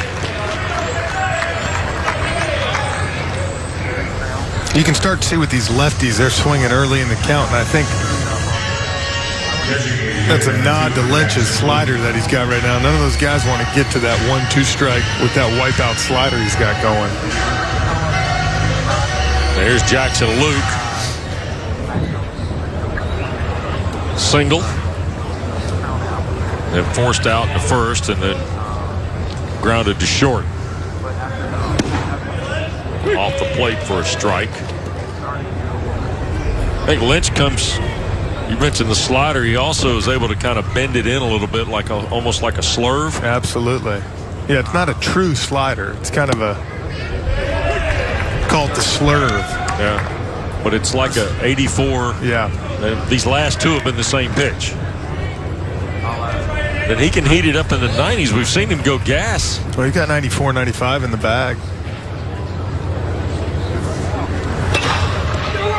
Roped right side, past the diving Eikhoff into right field for Luke. I just like the way Jackson Luke goes about his business, Jeff. Plays hard. He's got a great approach.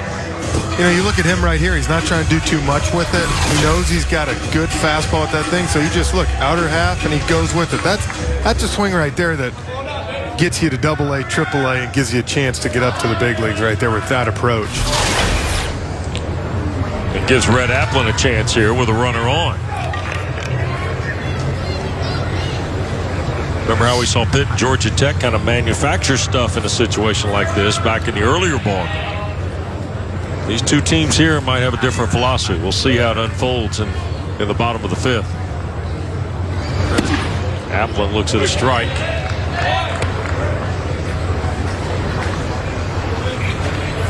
Boy, that pitch just eats up left-handers. It does. It's tough, you know. When you're not used to seeing that kind of pitch, it starts right at you and just comes in.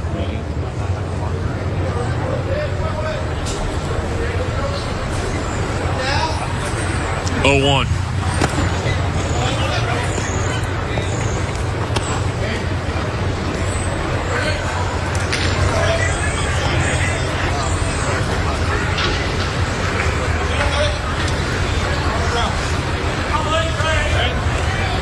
Luke's at first. There's one out. See the exchange with Cameron Comer, the catcher, Carl Kuhn, the pitching coach of the Cavaliers, on that dugout step.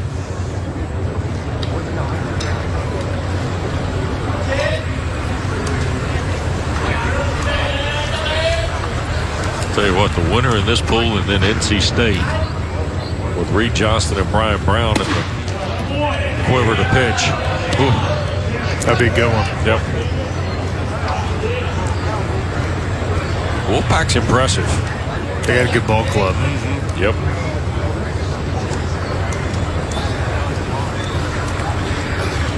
And the very entertaining Elliott Avent coaching.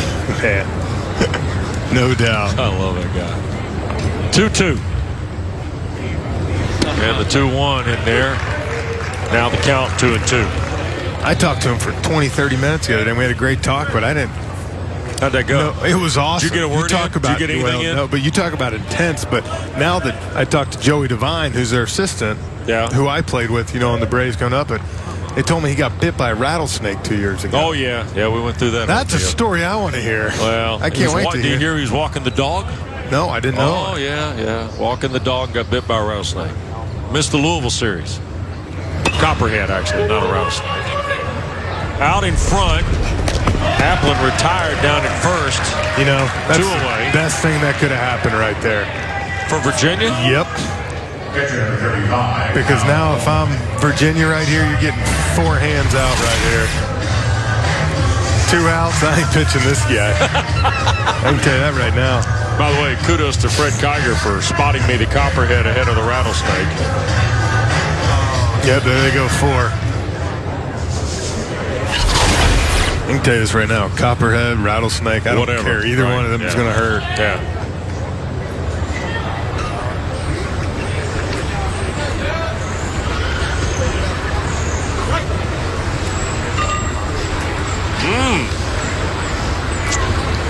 No intentional pass here, Jeff.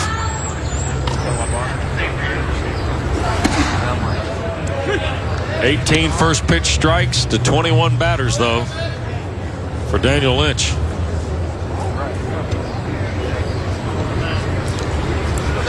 I don't understand this one.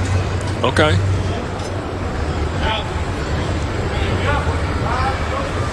Out at second is Luke. Dangerous Cal Raleigh with 12 knocks.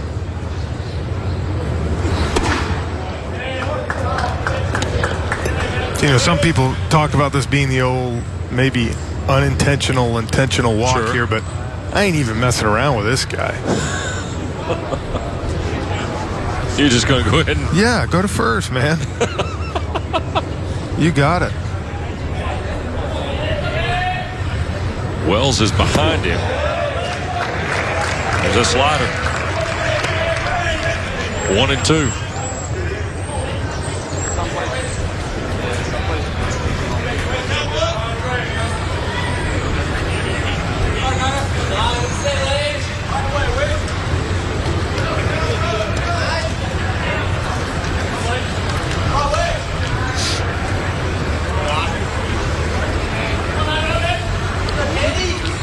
Lynch long look in. Low 2-2. All right, what have you seen and what do you like here? If you're gonna go ahead and battle this, what do you want to do? Go back to the slider? Yeah, you have to. You're not going to get beat with your heater on a guy like this. I mean, they're being careful. You can tell they're taking their time, but still.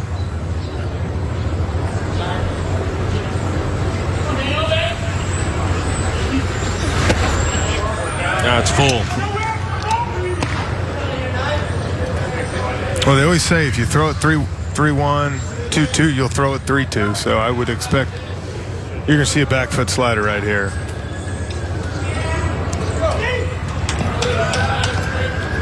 Brian O'Connor knows, doesn't he? Yeah, you can tell he's not liking this.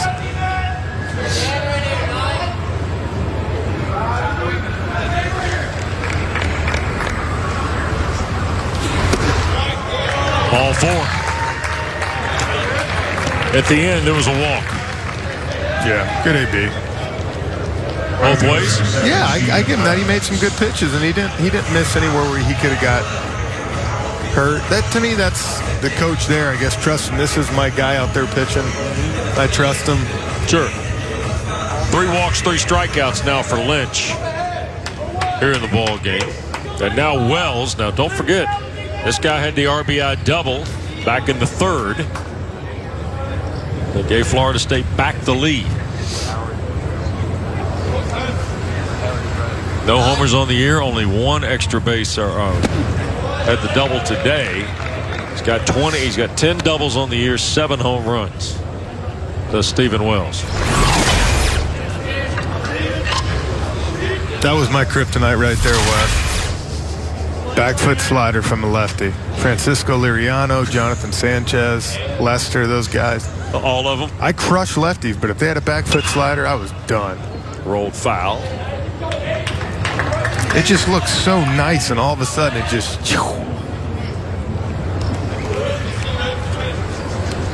Tip your cap, move on. Yeah, I didn't like that.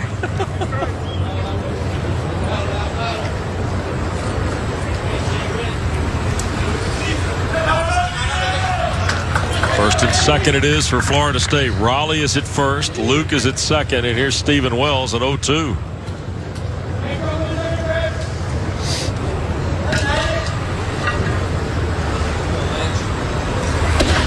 Off the plate. Just wanted to see what Wells would do, I think, there. Yeah, I think he's trying to get him off it. I bet you he's coming right back with it now, though.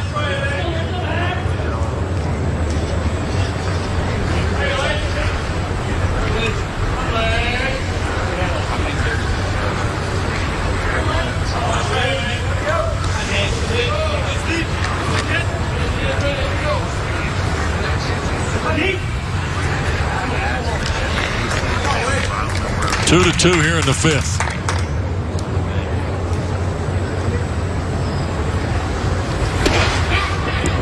Throw back to first. Got it.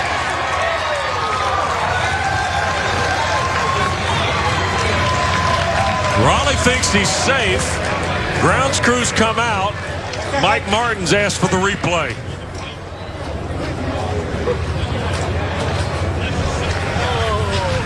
Cameron Comer.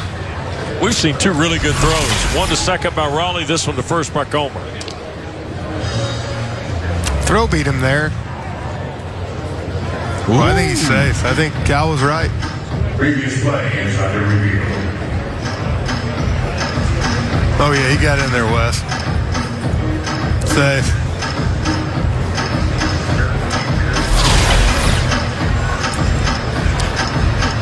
I think Cal's going to be getting his lucky stars right here because I think he's going to be safe. But that's one of those that you want to ask yourself, what are you doing?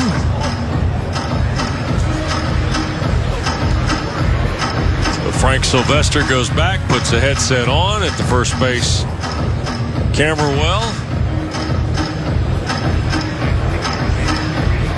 We had no reviews the first game. Now this is our third. Yep.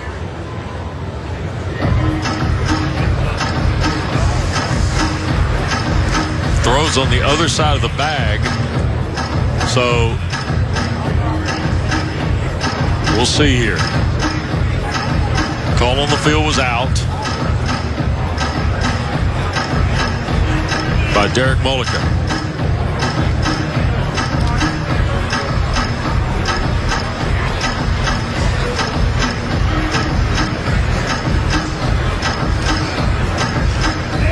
Frank Core has said safe from upstairs. It was called a ball, so it is 2-2 if the call is reversed.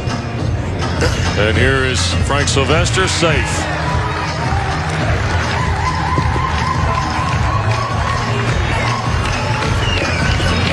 Mike Martin used both of his challenges and won them both. So now is he out? That is correct. See, I don't like that. The guy won both of them. Why does he get them taken away? What if they screw up a third time? Well,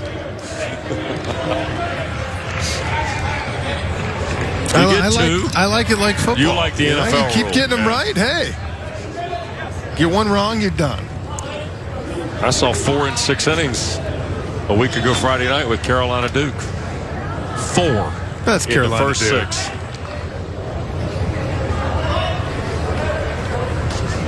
That's Carolina Duke. Yeah, they don't like each other. Yeah, there's some truth to that. Oh, me. Ball 3. Now this gets really interesting.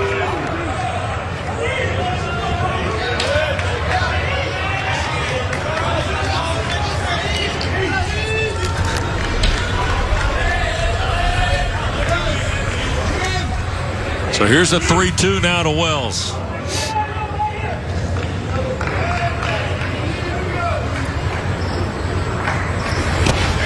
Checked it. Did he go? Did not. Ball 4, bases loaded. Back-to-back walks by Lynch. 4th walk by Lynch, 2 in a row.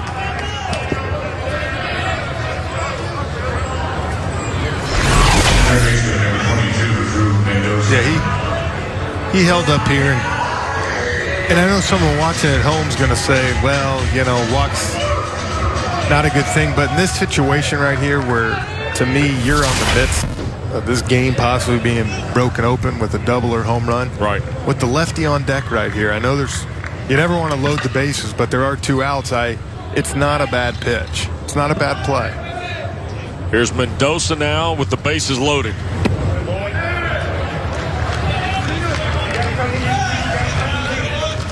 Florida State has left 4 so far, through 4. And now they're loaded.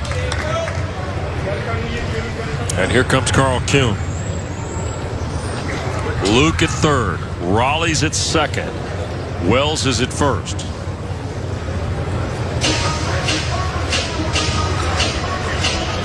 And count is 1-0. And there is a chance now. If Lynch makes a mistake here, Florida State can grab control of this game. Yeah, Gapper here could bust this thing wide open. Most of Carl Kuhn's visits are one-way conversations. Kyle Whitten is the right-hander headed to the bullpen, number 38 for the Cavaliers. I think it shows you how tall Lynch is, too, because Kuhn's just looking straight up in the air talking to him. Yep.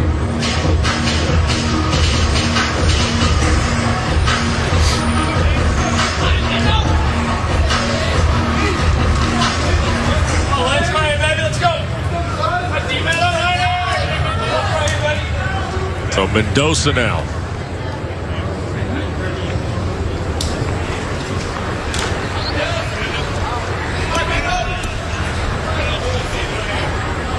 One-0 count. Bases loaded.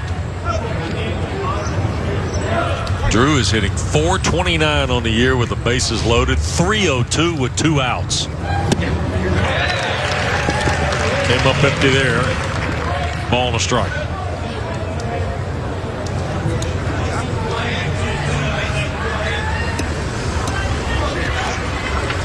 Notre Dame, Miami tonight.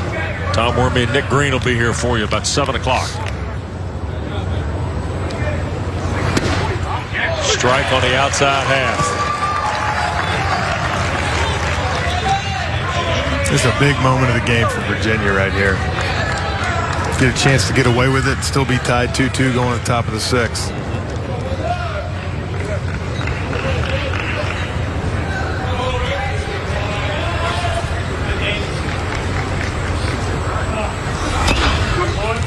Foul ball. Jeff, when you're Drew Mendoza in a situation like this, behind an account, bases loaded, 2 outs, you know the guy's going to go to his stuff, right? I mean, he's throwing his 1 or 2 best pitches. In his mind right here, you believe sliders coming, no doubt. But like I said, at the same time, you do know in the back of your head he's got 94. And so you have to respect that. But you know his best pitch is the slider. Absolutely.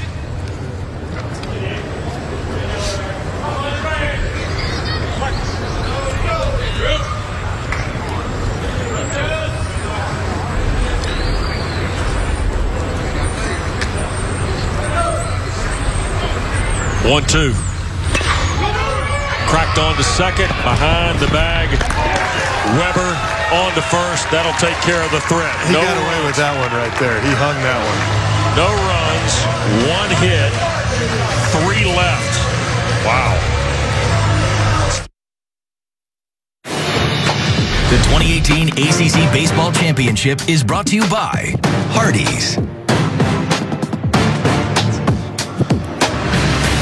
With Jeff Francoeur, Lindsey Rowley, West Durham, we welcome you back to our coverage of the 2018 ACC Baseball Championship. Eric Kendall, our producer, John Tackett, our director, and thanks to all the great men and women helping us bring you this opening day of coverage. Tom Wormy and Nick Green will be here tonight from Miami and Notre Dame. Pretty good baseball game. You know how salty a football game between the two would be.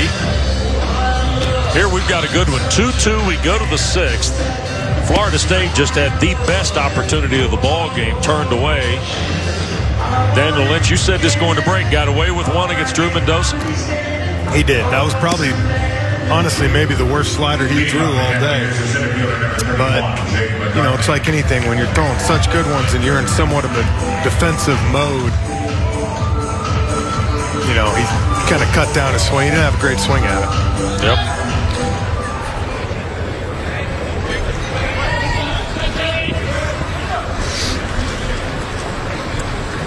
Here's Jake McCarthy.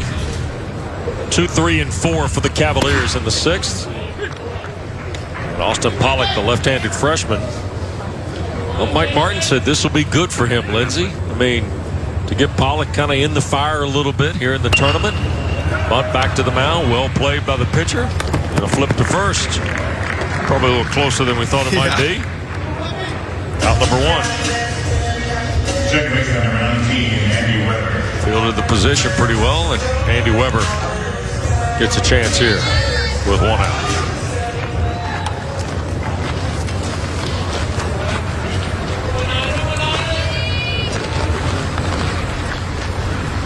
Haven't had a home run yet here in the championships.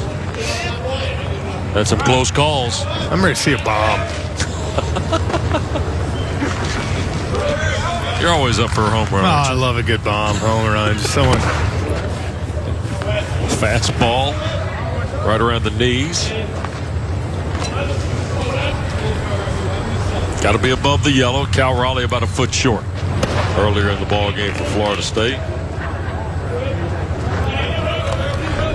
2 years ago, they were going out of here like they were selling them. At a discount rate, by the way, Jeff. People were just serving them up. No, it was I mean, it was. Was the wind blowing out? No, it was just that kind of event. They were leaving out of here. I think 2 years ago we hit a record number here. Right now, the storyline of these first 2 games has been pitching. They used to play this event in Greensboro, and that was a bandbox. So I played in the old Greensboro Park. The War Memorial? And now that place was massive. Yeah, it was. It took a lot to get one out of there. Yep. Artillery shell. Yes. Another play. 1-3 for out number 2. So 2 bounce backs to the mound for Pollock. Yeah, Old War Memorial Stadium never hosted the ACC Baseball Championship. I wonder why. Because it would have been 2-1 and 1-0 games. The championship was staged from 1973 was the first year they had it. 20 years after the conference was founded. They were on campus until 1984. And the first time they came off campus, they came to Durham. Right after the formation of the Bulls organization, Miles Wolff was the kind of owner-operator of the Durham Bulls. There's a ball to right. A little juice in it, but right at Wells, and Virginia goes in order. 3 up, 3 down, bottom of the 6th, 2-2. Back after this. Pollock's come in, done a nice job for Florida State, put Virginia to the bench in order. And hey, Mike Martin making a change. I was talking to Drew Mendoza. 39 seasons at Florida State, now the all-time wins leader in the NCAA. And how about a nice moment for 11? Final home game of the regular season against NC State. And Florida State's Noles. Noles, go after it. 11. Look at that guy. Huh? Oh, still got it. Like he just birdied on you. Took a Benji from me. So here's J.C. Flowers. 7-8-9 for Florida State. Pitch low and away for ball 1.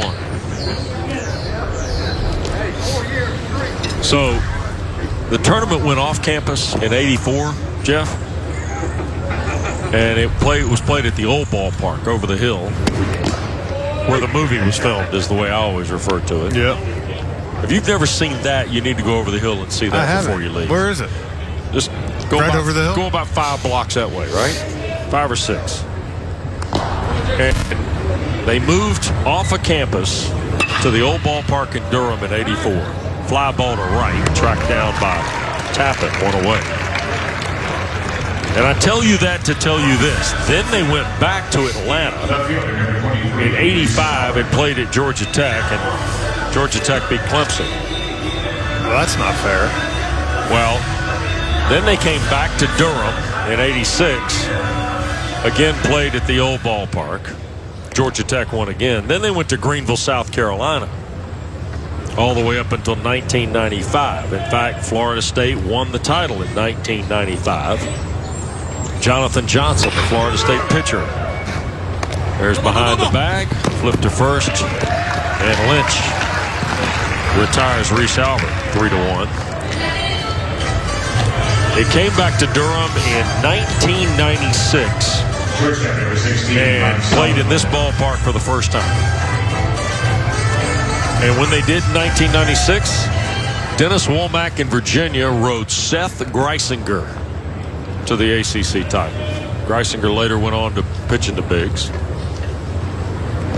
And that bull at the time was in right field. When the ballpark first opened here, the bull was over there in right. Now it's in left. This looks right in left field. And at the old ballpark, it was in right field. Just like in the movie. By the way, the movie was filmed in the middle '80s, in the middle of the night. That's why if you look, it was filmed in January and February, because during the mound visits, you can see the breath coming from Robert Wool and those guys.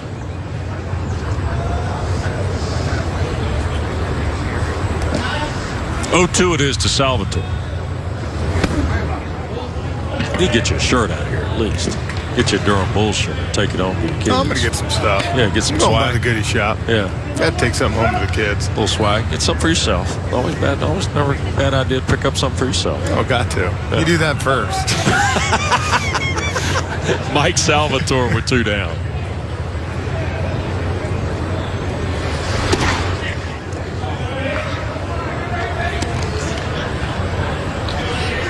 Good ball game. This has been an interesting game. Florida State had a great opportunity in the last inning. Yeah, Virginia had a couple opportunities there, the second and third, and kind of ruined that. But now kind of Florida State's, even though it's 2-2, has kind of got the momentum, but Virginia's hanging tough. See Cameron Comer going through the process of getting instructions from Carl Kuhn. Yeah, this could be Lynch's last inning. Ball strike 3 on the outer edge. Salvatore goes down. Strikeout number 5 for Lynch. 2-2. We go to the 7th at the ACC Baseball Championship. The 2018 ACC Baseball Championship is brought to you by Mayfield Creamery Ice Cream, a proud partner of today's ACC tournament coverage. There you go. Crash Davis. The real Crash Davis, not Kevin Costner. You know, they should really have something up here about Susan Sarandon. You think so? I do. Yeah? Okay. It's not just going to be enough to see the bull get hit, is it? No. No. Play your cards right here. People will take you around to some of the spots in town, maybe where they shot some of the movie for you if you like. I know you like the movie. No, I do. I just love the movie. I might play golf instead of doing that. You know. Number 32, Eikhoff.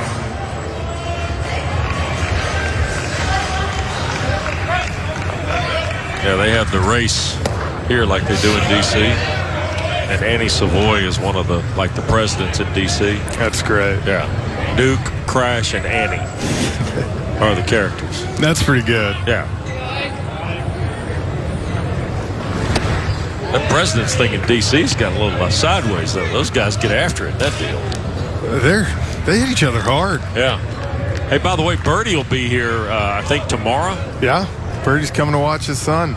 No chance to watch him. He don't want to race the freeze here, does he? Oh, man. We talked him up a little too much, I think. You think so? I do. I just can't believe he didn't blow out. Or you? I mean, Birdie's a pitcher. He's not an athlete. Oh, is that right? Yeah. Okay. There's a strike. Monty Lee and the Tigers, they meet Notre Dame tomorrow. Irish play tonight and tomorrow's second game. Yeah, I mean, it's bam, bam.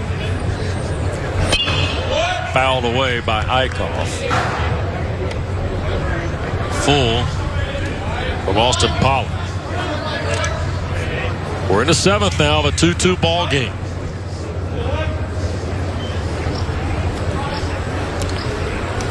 Crowd's starting to file in here a little bit. Yep. Starting to see people pick up. Yeah, Miami, Notre Dame tonight. Carolina will play tomorrow night. That's the first of the 3 local teams. Wake and Louisville get us started at 11 a.m. Tom Wormy and Mr. Francoeur will be here. Whoa. It must have been just up a little bit.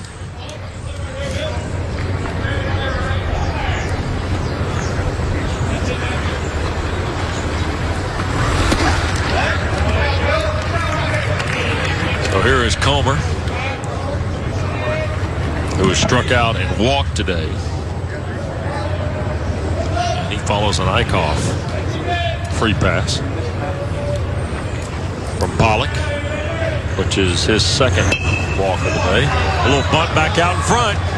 Tough play, got him. That ball just died right there in that infield grass. Great bunt. Sacrifice goes 1-3. And Eikhoff on the second.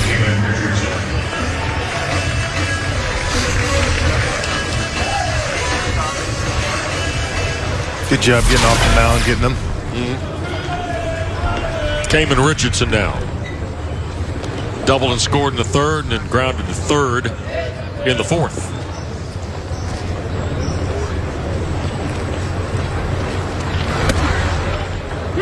I'll tell you what's impressed me so far, being my first tournament, first time doing this, is the arms we've seen these first two games. Wes, there's been some really power arms, some good breaking stuff.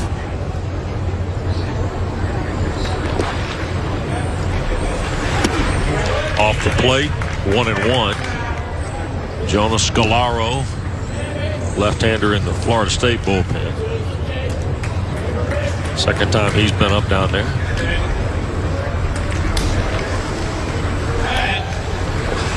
Well, you know this, Jeff. Anybody can give you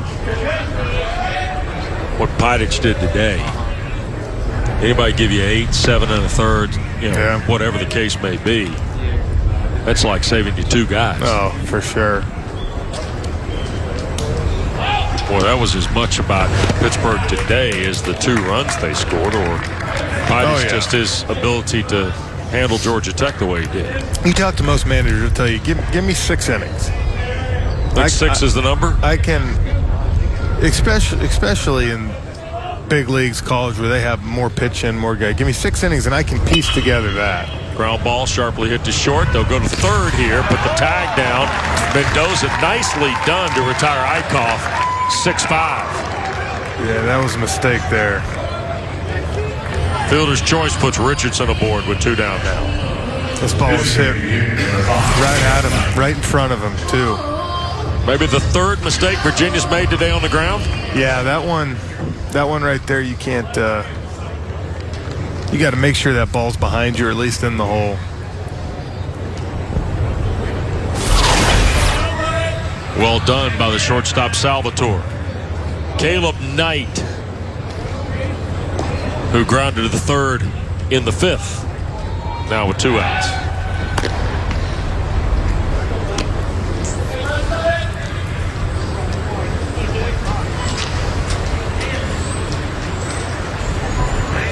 Richardson at first.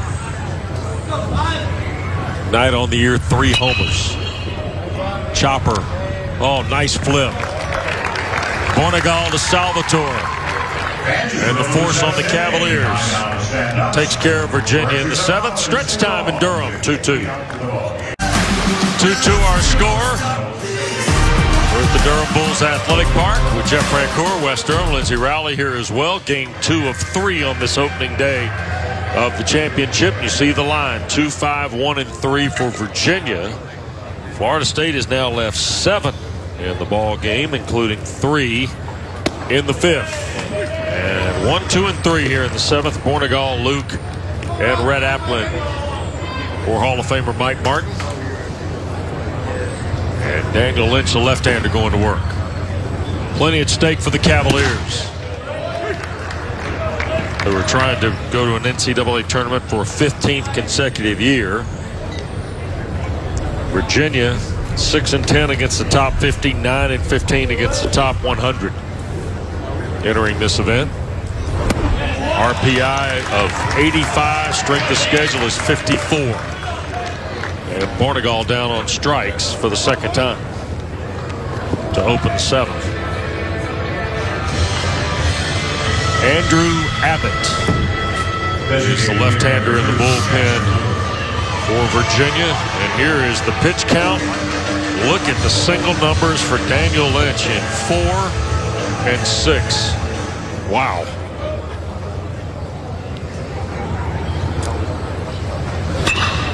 Whistled right back up the middle by Luke. And Jackson Luke's got his 3rd hit in 4 at-bats. Yeah, he's seen him good. I'll tell you this now. He hit them to all fields in Louisville last year.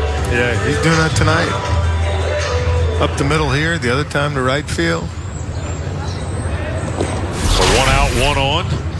And Red Applin getting around to Cal Raleigh again, Jeff. Virginia's got to be real careful here.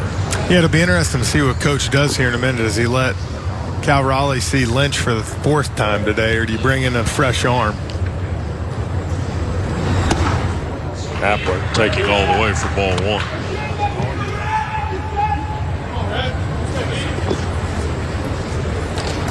Good look at Rhett. Seemingly Florida State has the factory press patent on these big left-handed hitting first basemen. Fouled off. Ball and a strike. And you go back and start thinking about first baseman in the Florida State program. There's never been a guy who was like 175 pounds on a 6'1" frame that hit right-handed. I'll tell you what, Florida State always has a big team every year, though. Just seemingly the first baseman is always a guy that just looks like he brings the thunder every time he steps in, right? Luke out at first. And a ball and a strike to Apple.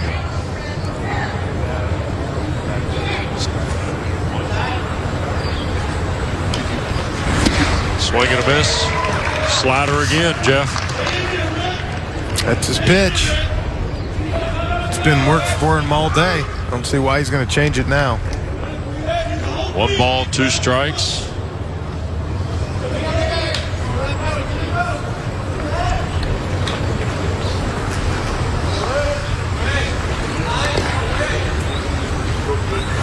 Fouled away.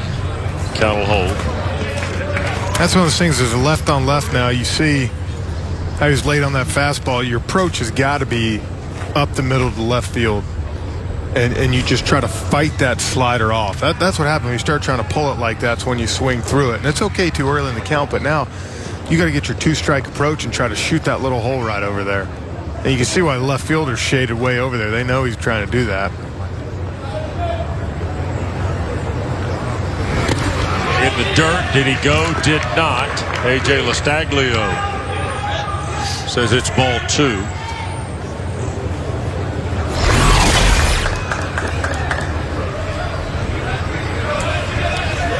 Pretty good. I would say if Lynch gets him here, he's going to let him go after Cal.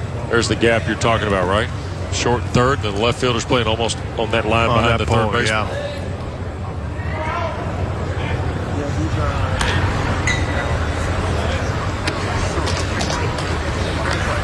Luke is at first. This game is 2-2 in the 7th. NC State, the other interested party in this pool. Pool C. Wolfpack won 40 games in the regular season, 19 of them in ACC play. Pulled it over to the first base side. They'll throw to short for 1 and not in time at first. Luke knocked down on the force play. 3-6 for out number 2. Applin aboard on the fielder's choice, and Raleigh does get a crack. Yeah, if you're a Virginia fan, you're really hoping for a double play right there. Yep.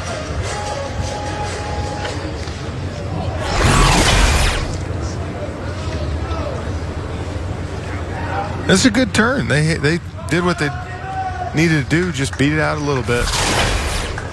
I like Coach O'Connor here. This is your guy, your horse on the mound. Let him go after him.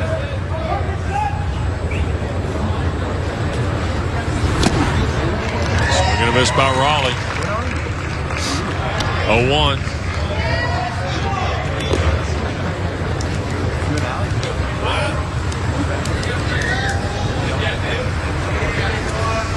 I think no matter what, this is probably going to be his last hitter here. Lynch? Yeah. Another slider. He's approaching 110 right now.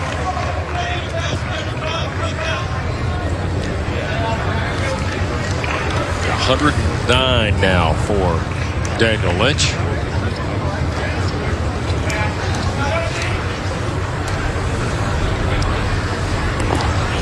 Twelve homers for Cal Raleigh.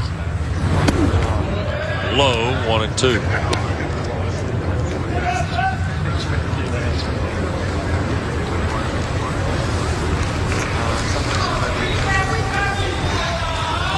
Virginia has Abbott with 6 saves in the pen.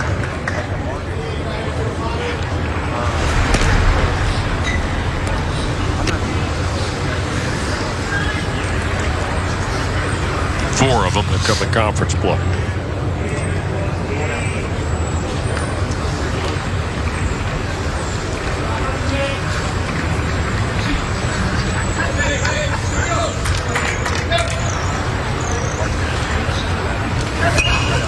Popped it up, back this way.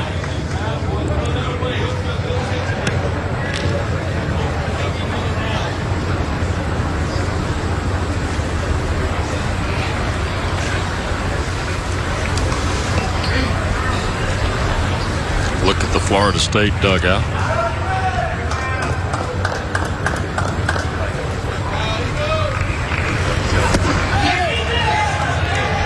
Did not go.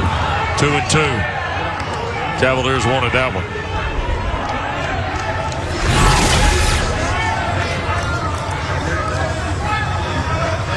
Nah, he didn't go.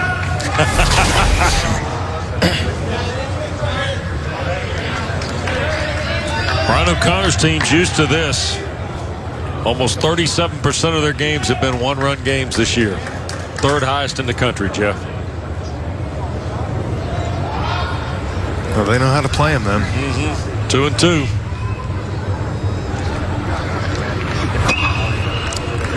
Ground ball, foul up the third base side.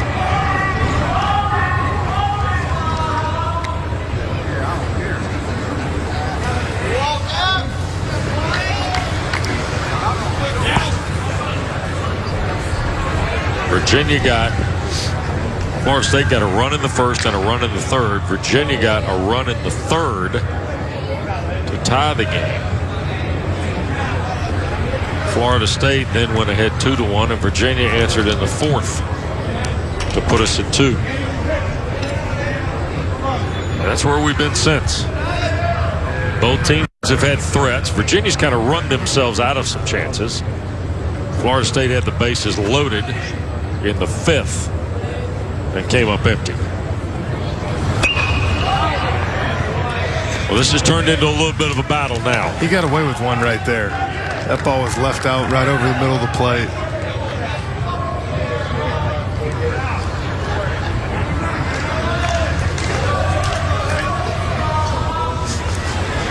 .114 on the pitch count for Daniel Lynch.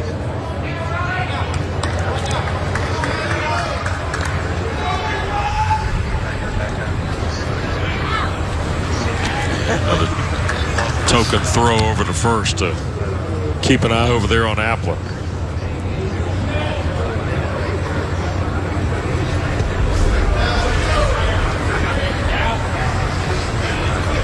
Two and two with 2 outs.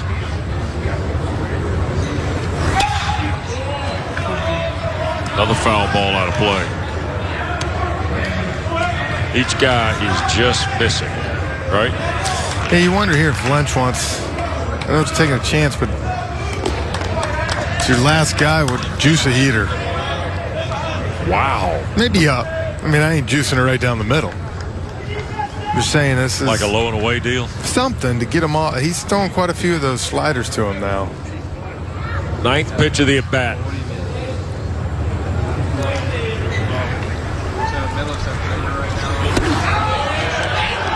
Full. You can see he's not being fooled by that slider anymore. He's seen it so much today. Right.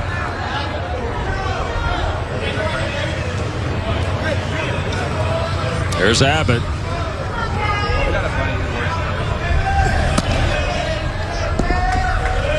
Full count to Cal Raleigh in a tie game, bottom of the 7th.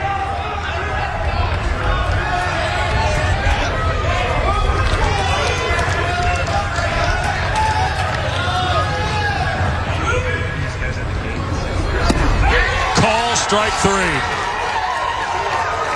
Daniel Lynch lives on the edge again against the Noles. 7 Ks for Lynch.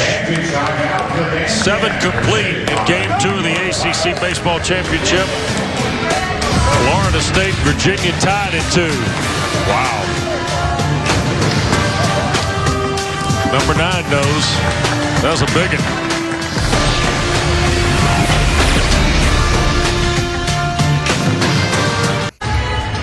Well, we head to the 8th. Virginia 2, number 10 Florida State 2.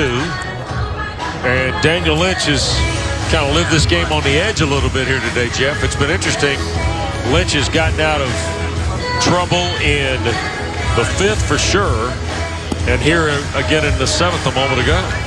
Yeah, I'll tell you what, when he had to make a pitch, though, he made it to one of the best players in the nation at the right time at the end. But, you know, we said all day, he worked on that slider, and, you know, he got guys looking, worked to the outer part of the plates on righties. I thought he did a good job of mixing it up, keeping them off balance. Kind of went away from his heater a little bit at the end. I would have liked to see him stick with that a little bit, but at the same time, 7 innings versus a good hitting team like Florida State. Pretty dramatically, so I don't know, man. Very nice. So Daniel Lynch and Virginia take to the plate. First pitch swinging off the bat of Novak, and nice sales job by Wells. Yeah, it was perfect. And right. And Wells knows what he did. We're going to look at this. What's this? Shade it. Got it. That's how you teach you to do it. Block the sun, identify, and don't move. Is that what they teach you to do? Here's Tanner Morris. Can't say enough about Pollock here for Florida State, coming on going 4+ now. Yep. Done a nice job, hasn't he? Yeah, and you can tell Mike's just let him go. If it ain't broke, don't fix it. Been a couple moments of stress, but nothing advanced at this point. Yep. There's a 4-pitch walk, though, with 1 out. That won't make the Hall of Famer in the Noles dugout very happy. Here is McCarthy. It's the 3rd walk issued by Pollock, who has not struck out anybody by my count. But that's what's refreshing seeing him. He pitches. He doesn't have strikeout stuff. He ain't out there throwing 96 and dotting, but he's pitching. He knows how to work in. And, you know, you hear a lot of the older guys, Smoltzy, some of these guys talk about that, how some of these young kids come up now, they don't know how to pitch. They're just out there throwing, and they have stuff. And it's nice to see a guy like this who's working the corners and pitching. So do we get too caught up in the thunder of the heat? Absolutely. There's no doubt. We love it. The other night in St. Louis throws at 105 twice, and it's headlines. Absolutely. Guy pitching and doesn't strike out as many, but gets guys to sit down. Exactly. Okay. Toward the gap. It'll drop down in front of the left fielder, Albert. First and second, 1 out for the Cavaliers. McCarthy's first hit here in the championship. Second base runner on key, Andy. That was nice when you let curveball come down. That's how you're supposed to hit a curve right there, not out in front. You let it break, and then you get it right when it hits down. So here's Weber now, 5 homers. 341 on the year. And 365 with runners in scoring position. And fouled off. You know, all these coaches that I talked to, Wes, this past week, I had a question I really wanted to ask them, and it was about analytical data. And, you know, major leagues right now is being very driven by analytics. Sure. Right. And that was one thing I said, I asked each coach, my last question, I said, how much do y'all use analytics in your preparation? By the way, Weber just got hit there. Yep. So now they're loaded with 1 out. What'd they find out? What'd they tell you? And it was interesting. Most of them said, you know, the problem with that is we use some stuff, spin rate, you know, where guys tend to hit it. But he's like, you know, because we sit here and watch today, we haven't seen 1 shift yet on a batter. Yep. And you go through the big leagues, you see at least 10 shifts a night. And I thought the one thing they said that was pretty interesting is, listen, especially in college, we don't really have a lot of pitchers that can put it exactly where they need to. You know, and that's a big thing that I argue even at the major league level is, okay, you shift a guy, and then all of a sudden you throw a pitch in the exact spot where it's not supposed to be, and a guy goes the other way with it. Right. You know? Two lefties. Clayton Kwiatkowski is on the left. Scalaro, who's been up and down like the Dow, is on the right. He's probably thinking, this is it. Yeah, Scalaro's like, I've thrown 1,000 pitches down here. One out, the base is loaded. Now we get a full-blown drill going. Virginia's 2 for 5 with runners in scoring position, and Mike Martin will now come make the change.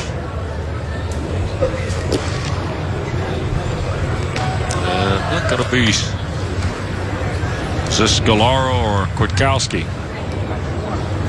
We'll see. Can't just throw the left hand up because there are 2 of them down there.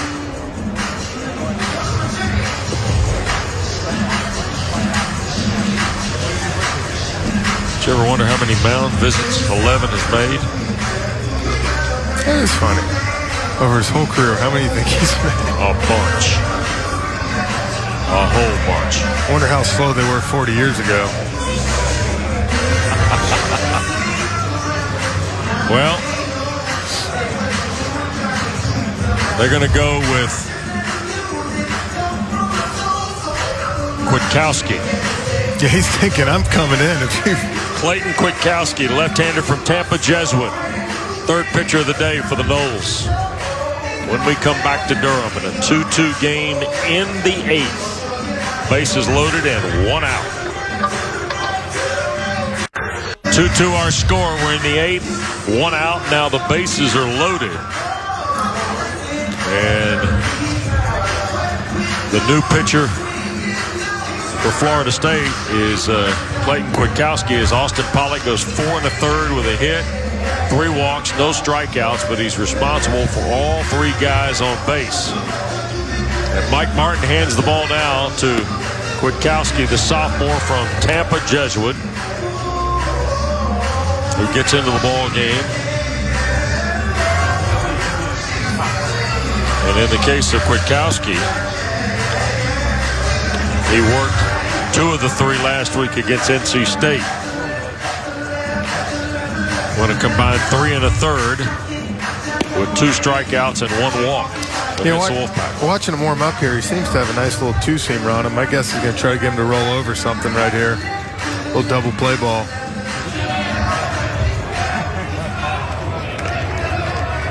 There have been times in Florida State's membership in the ACC situations like this in 2-2 games. Mike Martin would bring an outfielder in to play kind of on either side depending on a right or left-handed hitter. There's a foul ball sharply hit by Alex Tappen.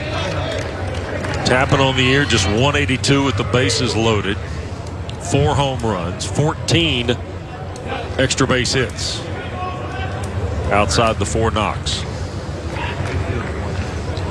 0-1 to Tappen. From the stretch, fastball.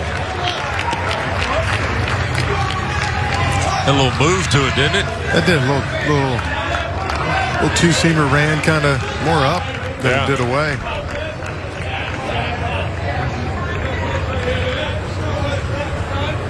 Quickly 0-2 to Tappen.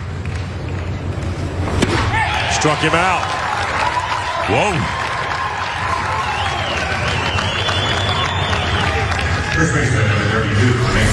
Three pitches, Jeff.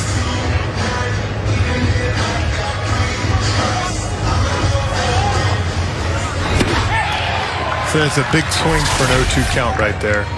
Right there, you got to find a way to shorten that up. Lazy fly ball to right field. Sometimes even a ground ball to second. You could have beat it out.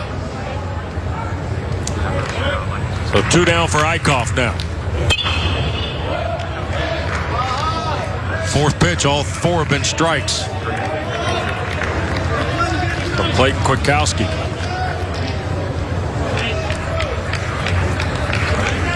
Well, it's the 3rd or 4th inning now. Virginia's really had a chance to throw another couple on there and just have not been able to take advantage. They've only left 4 today. by my count. 0-1. Strike two. Well, you talk about a momentum swing here. Yeah.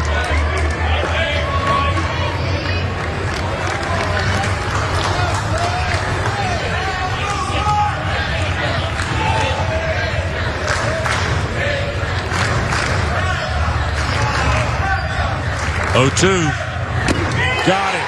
Wow. Kwiatkowski comes in, makes work. That's big. Of the Cavaliers. Bases loaded and one out. He gets strikeouts of Tappen and Eikhoff. 6 pitches, 6 strikes. 2-2. We go to the bottom of the 8th in Durham in game 2 of our ACC baseball. A good look at Clayton Kwiatkowski. Nice job, young man. Set him up, knock him down, Jeff. Yeah, Pollock. He ought to take him out and get a steak later for that right there. He bailed him out. And Pollock pitched great, don't get me wrong, but to come in and get 2 huge strikeouts on the 4 or 5 hitters right there. Florida State goes on to win this game. By far, that's the turning point of this game. 6 saves on the year for Andrew Abbott, including each of his last 2 decisions. May 14th against Georgia Tech and May 1st against VCU. He worked 3 1/3 last weekend at Wake Forest. Allowed a hit, walked 2, struck out 6. But 4 of his 6 have come in league play with a young freshman from Halifax, Virginia, Andrew Abbott, left-hander, on here for the Cavaliers. And he's going to draw Stephen Wells, Drew Mendoza, and J.C. Flowers. The nightmare for these hitters now that you see there's Lynch. 117 pitches. What a great game for him. Yep. 4 walks, 7 Ks. But going back, the one thing that's going to get tough, Wes, for these hitters now is you see the shadows creeping in right there. Yeah. Oh, man. As a hitter, that's the worst. Boy, right at the plate, huh? Oh, we used to hate when we'd have 4:10 Fox games and it all of a sudden get 5:35 and you got guys throwing 100 miles per hour with shadows. Is that right? Yeah, it's like you tell the people that make the time of the game, you go hit. Was it always Fox? You want to make sure that always seem to be Fox games that cause the problems? Are you sure you want to keep with that? Well, Fox did have the 4 o'clock games. 0-1 to Wells. Yeah, big Fox. Yeah, not the Fox Regionals, right? No, they did. No, we were 735 and 110. Best ever, right? Oh, it was unbelievable. Yeah.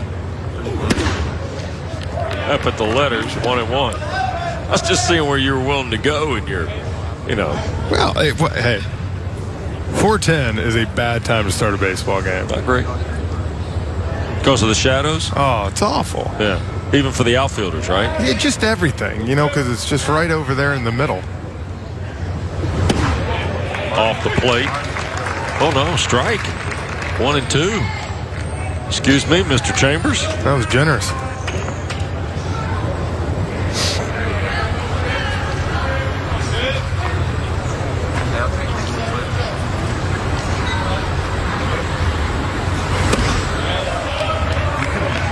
It's tough on the hitter, and it's tough on Alex Tappen in right field right now, too. Yeah, it doesn't look fun. Because the sun is right over the top of the third base side of the stadium. We saw Stephen Wells sell a fly ball out. Alex Tappen's got the biggest pair of sunglasses and the widest brim on the hat.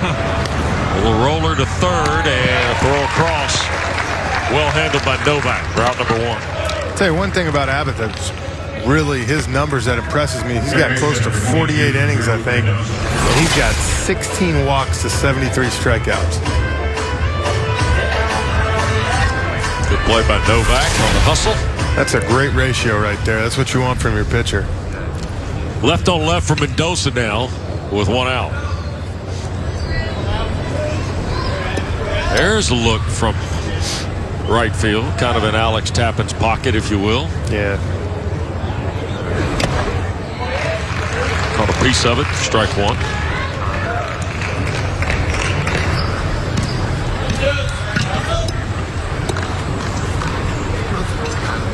Notre Dame, Miami tonight.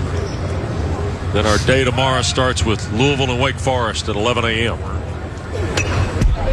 Quickly 0-2. So you got the afternoon tomorrow? Clemson, Notre Dame, Carolina, Pittsburgh. Mr. Green and I will be here for that. Assuming he doesn't go to sleep, right? Yeah. I'll send you a picture from the golf course. That'd be kind of you. Yeah, no problem. That'd be huge. Down on strikes, Mendoza. 2 away.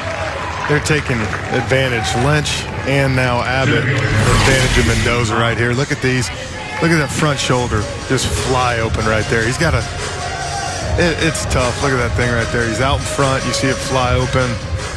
That's one of those right there. You got to find a way, like I said, to break the field down. Say, I got to go that way. Flowers the last chance in the 8th. 242 on the year. 0 for 3 today. There's a strike.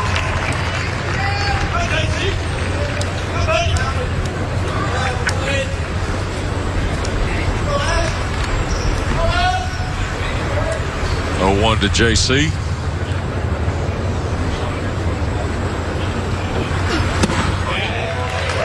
Ball and a strike. Or 2 strikes. I'll tell you one thing I like about both these guys that have come in now, Wes, is they're coming in pounding the strike zone. Right. Not fiddling around, are they? No. 0-2 with 2 down.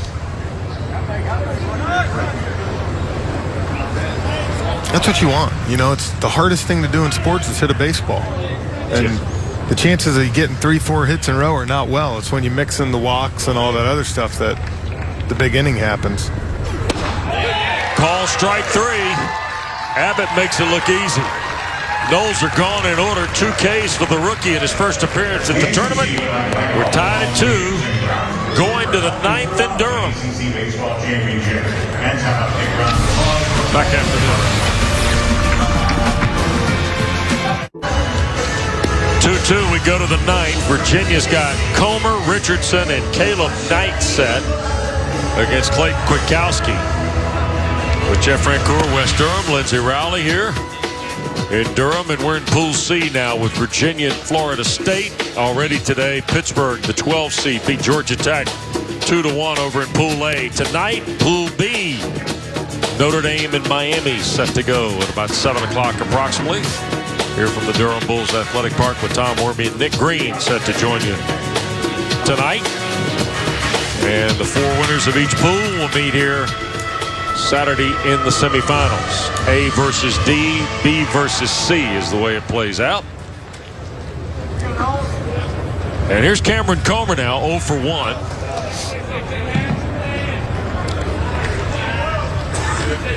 Drew a walk. And looks at a strike from Kwiatkowski, who hadn't missed yet. This guy's been good. Yep. 7 pitches, 7 strikes. There's another one. Strike throwing machine, right? At least right now. Yeah, I mean, he's both times here he's gone fastball up in the zone. We'll see if he sticks with it right here.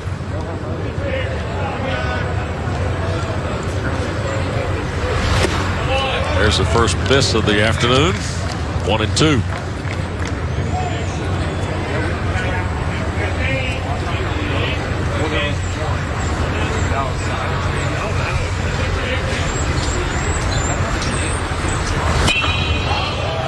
Fly ball, center field. Flowers 2 steps in, now gallops back to his right. Hauls it in. Round number 1.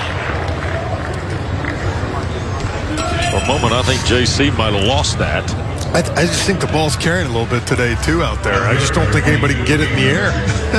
Soft wind is blowing in from right across the diamond toward the left field foul pole. Right towards the bowl. Yep. Here's Cameron Richardson. Fouls away the first pitch. Where do you get the steak from if you hit the bowl? It's a really good question. There's no sponsor on it. Well, we'd have to check with the Bulls, find out. We got him. Richardson aboard. Designated hitter number 5, Alex Tappen. First time he's been aboard.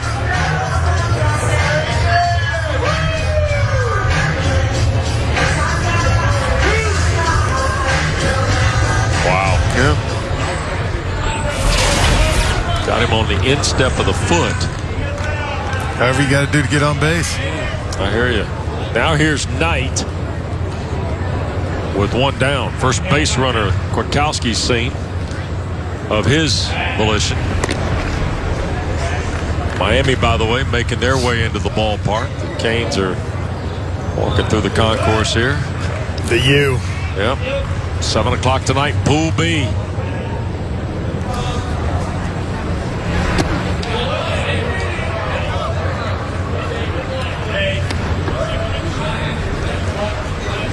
Count to Caleb Knight. I think I'm going to watch some of that out there at Tobacco Road up on the thing. Is that what you're going to do tonight? I am. Yeah. I think so. So, a little taste of the local flair. Yeah. Away with the fastball. It's been a while since I've just been able to actually watch a game. Is that right? Yeah. Good spot to do it. They have done a marvelous job developing this area downtown here in Durham. It's cool. Yep.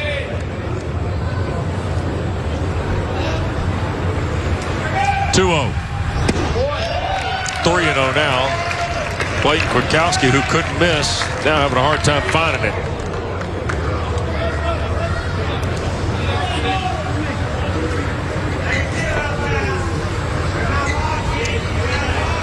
We're in the 9th, 1 on, 1 out for Virginia in a 2-2 game with Florida State. Ball 4, 4-pitch walk.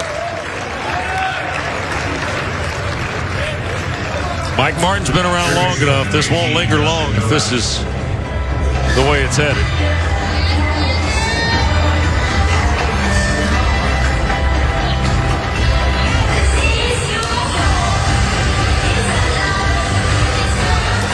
And out goes Cal Raleigh. Nobody in the Florida State pen.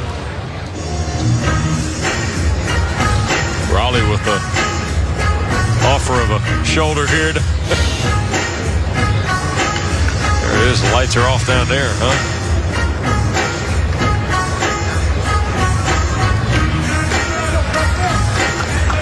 So 1 out for Novak. I can see how much confidence Mike Martin's gotten. His pitcher. 9th inning, tie ball game. No one warming up. Virginia's postseason hopes kind of in the balance here in the 9th. Just missed, ball 1.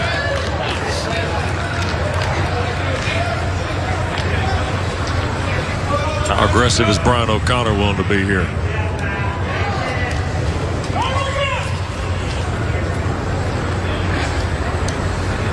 The 1-0. There it is on the ground. The second flips for 1 on the first. Double play. Ball was smoked. Yep. It was a great swing. Did everything he could. Just right at him. 4-6-3. No runs. No hits. 1 left. 2-2. Bottom of the 9th next. The 2018 ACC Baseball Championship is brought to you by Hardee's. Durham Bulls Athletic Park, day 1 of this 45th annual ACC Baseball Championship. 11th time it's been in this city. 9th time in this facility. Brian O'Connor won it here in 2009 and 2011. Mike Martin won it here in 2015. And Virginia and Florida State tied at 2. We go to the bottom of the 9th. 8-9-1 on the card for Coach Martin. Reese Albert, first guy up. 1 for 3 today, 7 homers on the year. Against left-hander Andrew Abbott, who was pretty strong back in the 8th, retired Florida State in order and starts Albert with a strike.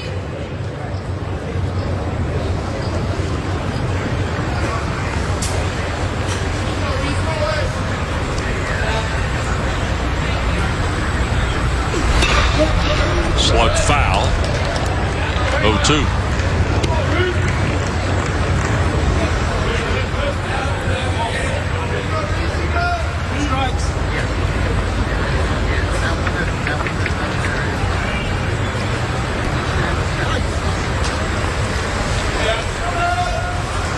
Albert Salvatore, who is next, and singles in the second.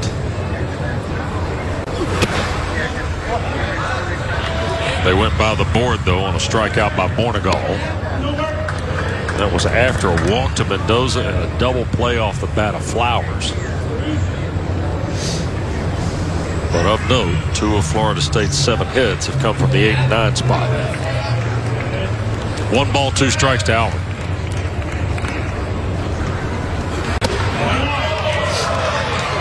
Trying to cut the slider across again. Good pitch. Good take both ways. Yeah.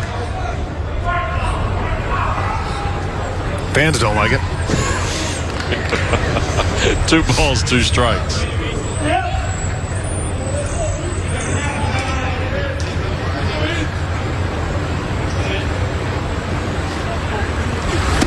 Struck him out. Went right back to it. Number 3 for Abbott.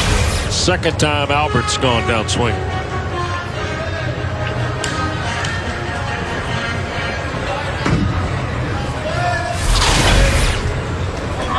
Here's Mike Salvatore.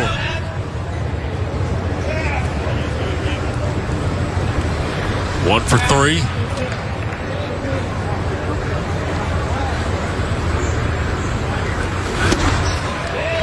Shoots a fastball in there.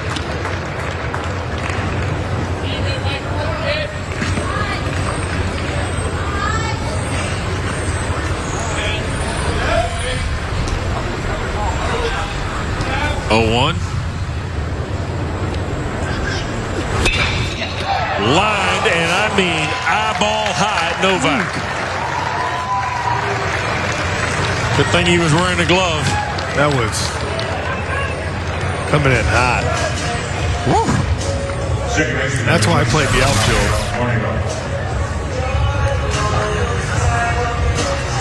I didn't have to worry about balls like that in the outfield.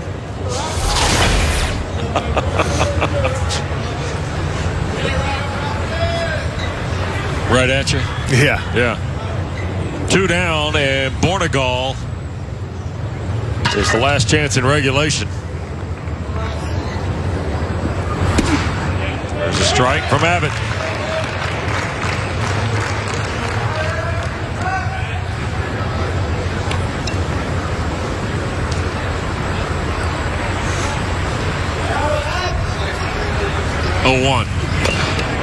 Fouled off.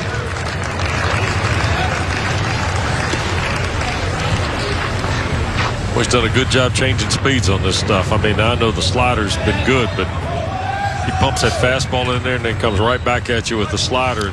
Yeah, as a hitter here, you can't be real confident 0-2 knowing you got 93 and 74. Chased one up. He hung it. Stays in the ballpark. It might be out 3. It will not. 0-2 nonetheless. He's trying to hit the bull. He's trying to go oppo for me. Someone tweeted me and said that they get the steak from the Angus barn. Oh, yeah. Highway 70 in Raleigh. Not far from here. Yeah. There you go. Guess I'm going to have to drive there. They're a good spot for you. The Angus barn. Yeah. It's a local legendary spot. Make sure you get a baked potato, too. Of course. 0-2. Low 1-2. I thought that was See, I keep standard. forgetting you've never been up here. I haven't. There are all sorts of spots that you could get turned loose here in the triangle. Angus barn be a good spot. Probably need to go over to Raleigh and get Hillsborough Street and go Chapel Hill, Franklin Street. You're in Durham. You've, spot or two here. Raleigh's too far. It's like, what, 30 minutes? No. Maybe. Depends on traffic. You'd be okay there, though. 1 ball, 2 strikes, Bornegall. You got all week, Francoeur. Could be big. You're right. 2 outs. 2-2 game. One thing Katie told me before she left, she said, don't come home putting on 10 pounds. 1 ball, 2 strikes. Got to lay the law down, huh? Call strike 3. Andrew Abbott sends us to extra innings at the ACC Baseball Championship. Virginia 3-2 in free baseball. Florida State 5. Ball game tied at 2. We go to the 10th here at the Durham Bulls Athletic Park. And each school had chances here. Florida State had one in the 5th. Daniel Lynch was wobbling a little bit. And then Mendoza rolled one over. And that took care of the Noles. And then in the 8th, Virginia, bases loaded, 1 out. Kwiatkowski comes on. 6 pitches. 2 outs. And then another opportunity for Virginia. Went by on the double play ball off the bat of Novak in the top of the 9th. So now we go to the 10th. Tanner Morris, McCarthy, and Weber for Virginia. 1, 2, and 3. Florida State was involved a year ago in an extra inning game. Went 12 innings. As the 8th seed, the Noles beat Notre Dame 5-3. This is Virginia's first extra inning game at the ACC Championship since 2013. Throw across from Salvatore for out number 1 on Morris. The Cavaliers, this is their 12th extra inning game in the ACC tournament. They're 6-5. Florida State has played 7. They're 4-3.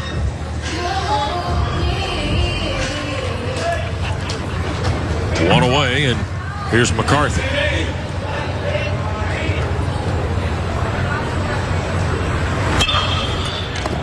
First pitch. Right at Applin, 2 away. That was 2 quick outs. Yep. Andy Weber next. If you're Florida State, you got who you want coming up next in it.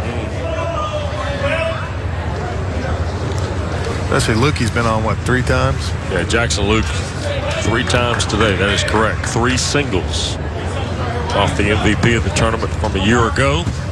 Found his groove when he got back to the event again, didn't he? Yeah, he likes it. In for a strike. He's bored by the regular season. Bored by the regular season. It's called Mr. May. Quickly 0-2 to Weber.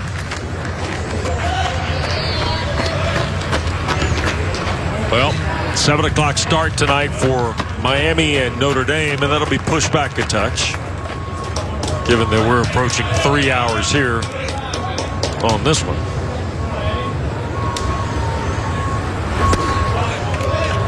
Just off the plate.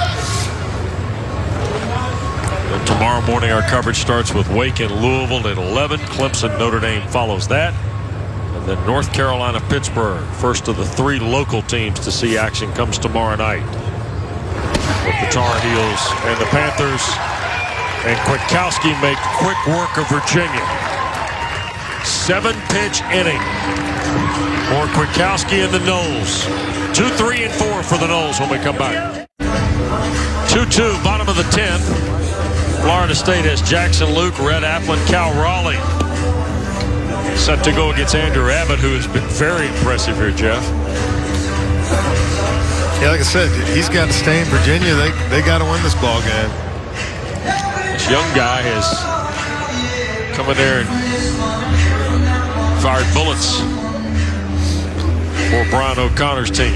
He's about to get his biggest test here, though. Yep, with Luke, Applin, and Raleigh. And Brian O'Connor now in his 15th season in Charlottesville, native of Omaha. Won the national championship in his hometown a couple of years ago. Here's Luke.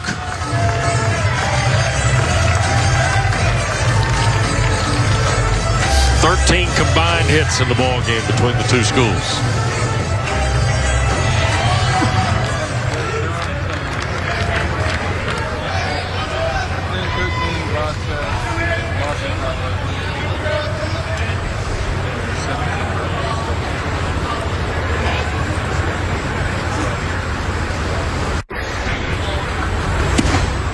Laid off a strike, 0-1.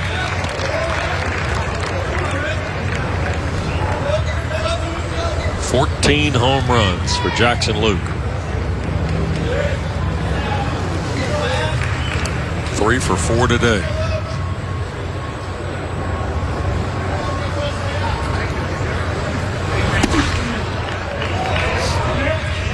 It's a good take right there. Oh, yeah. Just low. 1 ball, 1 strike.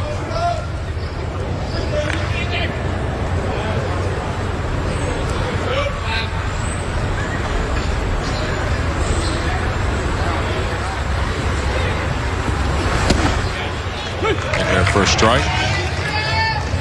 1-2, it is to Luke.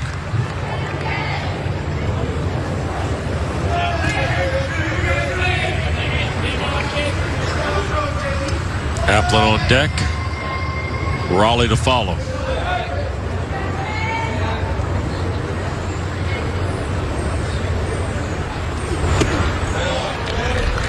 In the dirt, 2-2.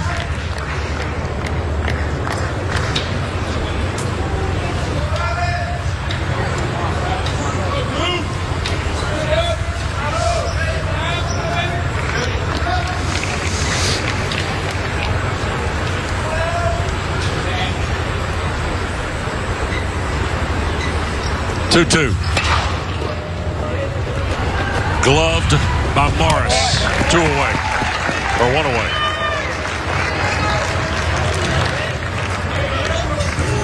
It's a tough play. It's not as easy as it looks for Tanner Morris, I think, Jeff. No, it took a little bit of a weird hop, but he got it back and got rid of that thing quick.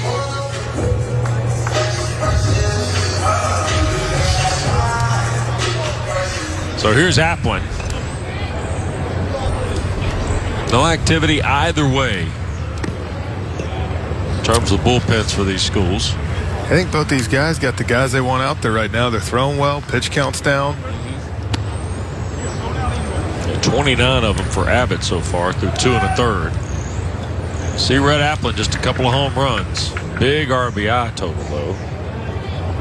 31 for a guy with only 3 extra base hits. Well, 18 doubles, 1 triple, and 2 homers.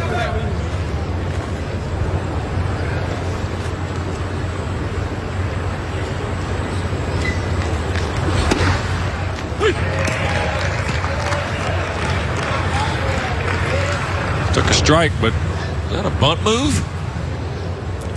Yep. That's about all I got there. 0-1. There's only one way to end this game, and it ain't by a bunt. Laid off a fastball at 90. And Jay Lastaglio said he didn't break the plane, so it's 1-1.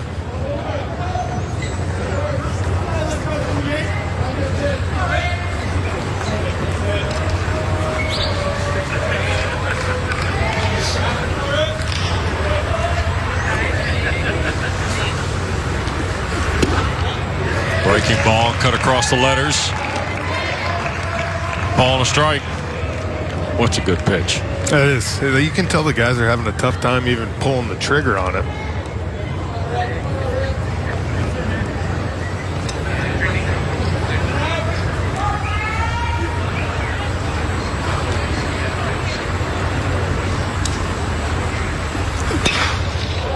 Went the other way. Caught a piece of it. Fouled. Up in the party deck. 1-2. That's media overflow this week. I don't see much going on over there. Yeah, media overflow this week is the. Bet that place is packed on Thursday nights.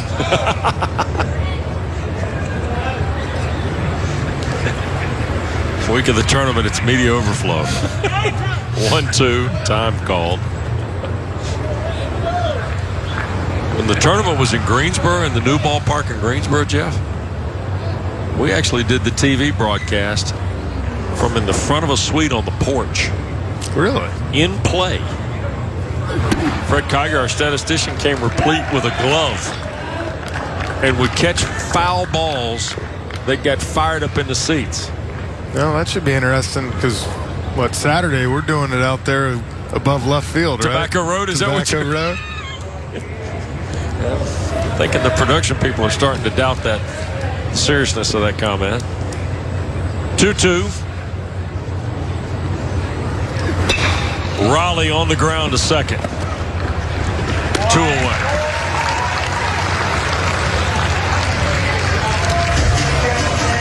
So Applin retired. Now Raleigh steps in. I don't know how Cal Raleigh wants to sort this out, but he is capable of finishing it.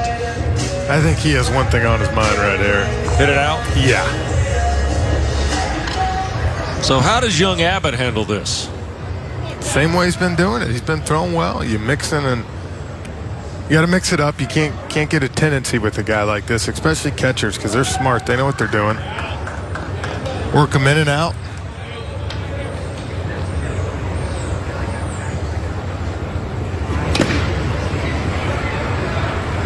Fouled off at 82. Strike one. Andrew Abbott. First ACC baseball tournament appearance against the guy who seemingly has been in this event his entire life. Cal Raleigh has been in a lot of tournaments. Just a junior from Cullowhee, North Carolina.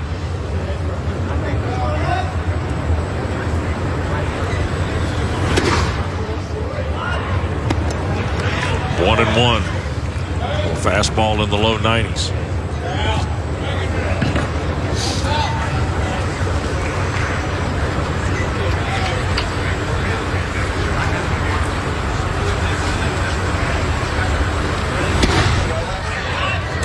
Two and one.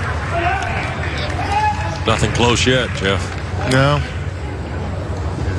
Like I said, I'd be very shocked if he just grooved him one. I mean, a walk here does not kill you.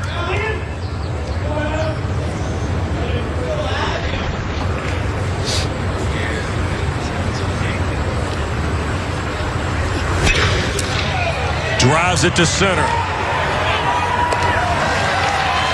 McCarthy got it. 3 up, 3 down in the 10th for Florida State. We're tied at 2. 11th inning next from Durham. 2-2. We go to the 11th now with Virginia and Florida State locked up. Lindsey Rowley with us.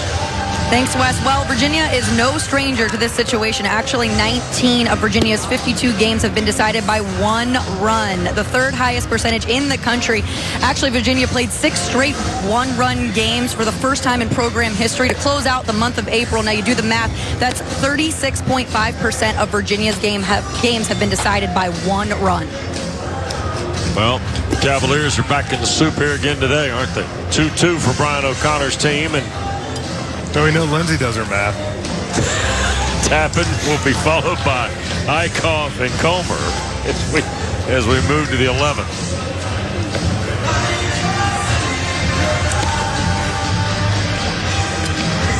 And Clayton Kwiatkowski still on the bump for Florida State. Clearly a game, Jeff, bigger for Virginia than it is for Florida State. Florida State's fate is known. They're playing next week, likely hosting. Still, the competitive edge here, you don't want to be in a spot where you're giving a game away. And I think Florida State would for sure at least want to get this one, and whether they beat NC State or not, you win this one, you might just guarantee yourself a host next week.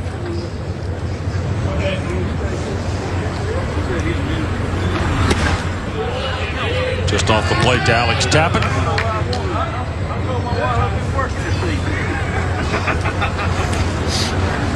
He had a double. Freshman from Pennsylvania. 2-0.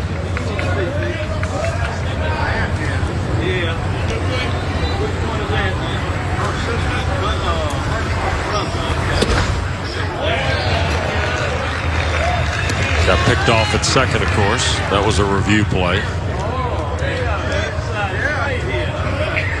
On the throw by Cal Raleigh, you may remember. In for a strike, 3-1.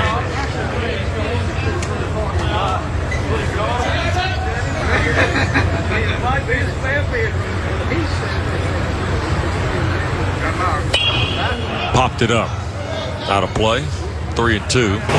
Georgia Tech Miami last year went 13 innings in Louisville on the opening day in the opening game of the ACC baseball championship, Jeff. Yeah, you talk about it. It's got to be tough for, you know, Miami, Notre Dame sitting around, you know.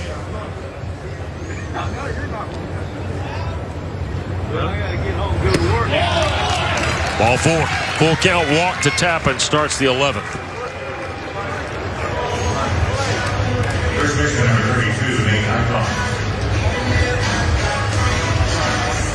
Second walk issued by Kwiatkowski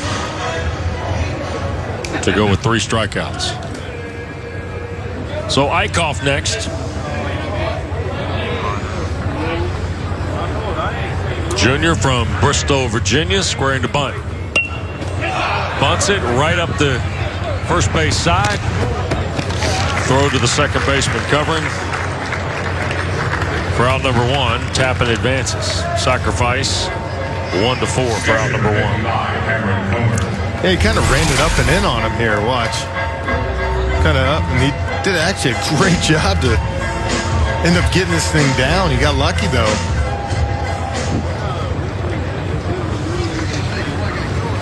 But got the job done. Yep, and now Comer. Now they're going to have 2 chances here to score a run. Runner in scoring position, Comer. 0 for 2. He's .295 on the year with runners in scoring position. Lefty on lefty setup. In for a strike.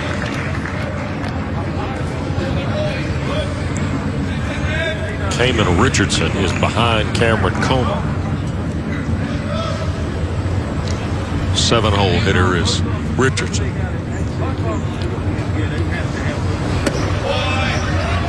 Runs up, 1-1.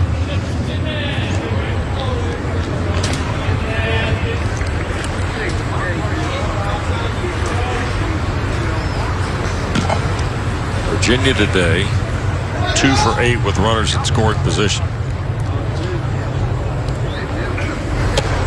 That's away, 2-1. You're looking ahead for Florida State now.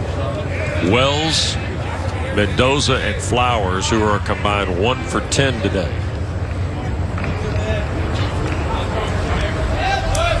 In their half of the 11th.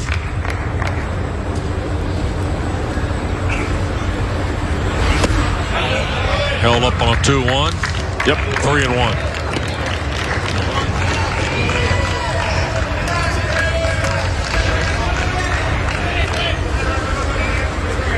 Here's a look at Kamen Richardson on deck.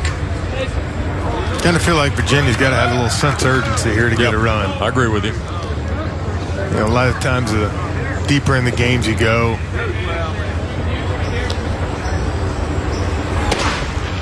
Ball 4. 2 walks have been issued here. First and second, 1 out for Richardson. Right-hander Connor Grady loosening in the Florida State bullpen.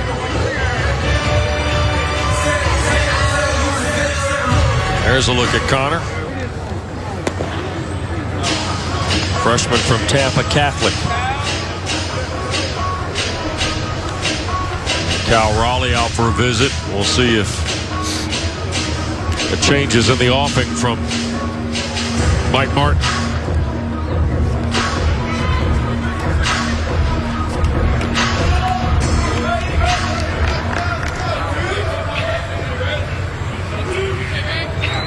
Comer's at first. Tappen at second.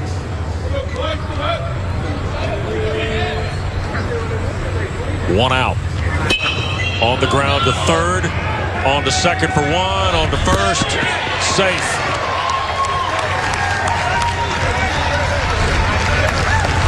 Close. I thought he got him. But with replays, what? You only got two, right? You no, need but more they than can initiate after. They can now initiate. I don't know. Runner moves on to third. Here's a look.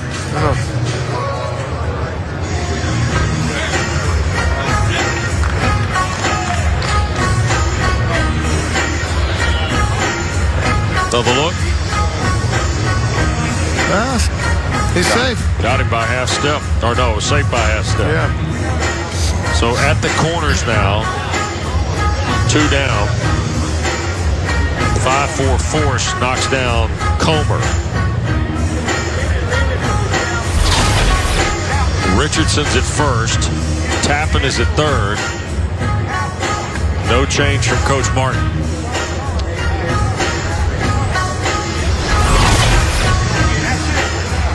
That's a good call by the ump right there.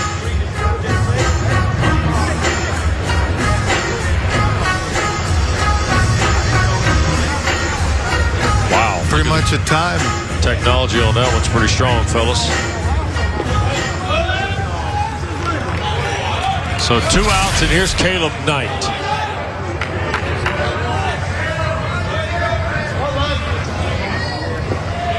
Ground out, fielder's choice, and walk in 3 appearances. Foul ball.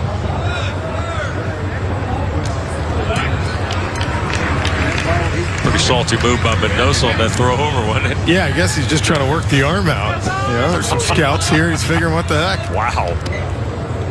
Had a little move to it, didn't it? Yeah.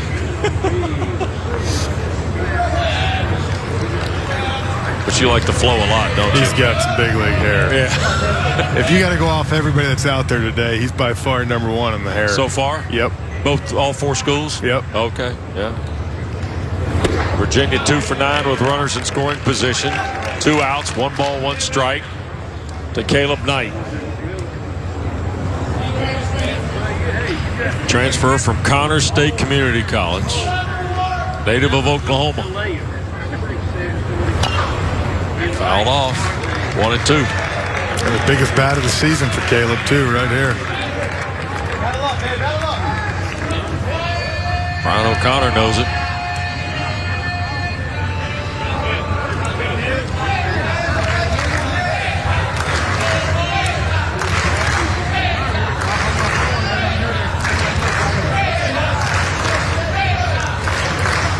Witkowski from the stretch.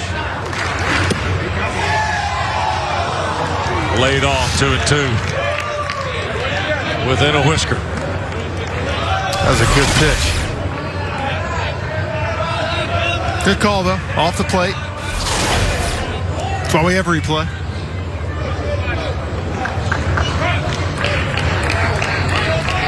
Two. Now full.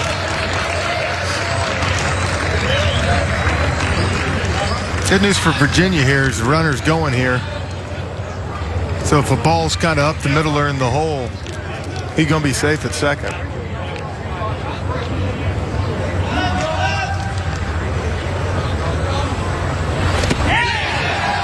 Pulled the trigger. Raleigh will throw down to first. No runs, no hits, no errors, 2 left.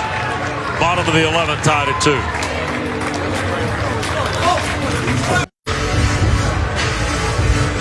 Well, we go bottom of the 11th. Virginia, Florida State are tied at 2. This is game 2 of 3 on the card in this opening day of the ACC Baseball Championship. Still to come tonight. Pool B action, Notre Dame and Miami. Tom Wormy and Nick Green will be here for that. Scheduled to start at 7. If the ball game were to end on one swing of the bat, it still might be a little after that.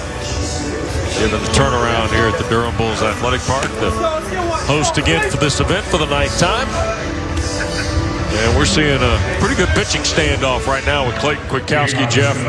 And this young freshman, Andrew Abbott, has served himself well so far. They've both done a great job. And it's one of those things where Andrew's out there and it's, hey, pal, we need you. Wells, Mendoza, and Flowers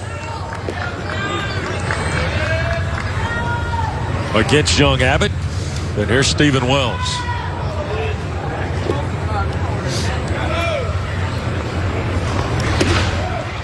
Ball 1. Wells is another one of these guys, seemingly been around forever. Senior from Key West. Has played a lot of baseball for the Seminoles.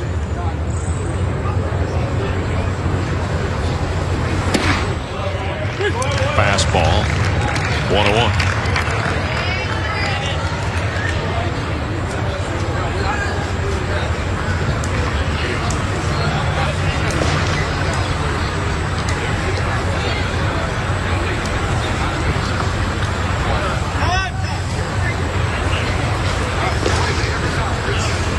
Ball game kind of grinding around. Wells, Abbott.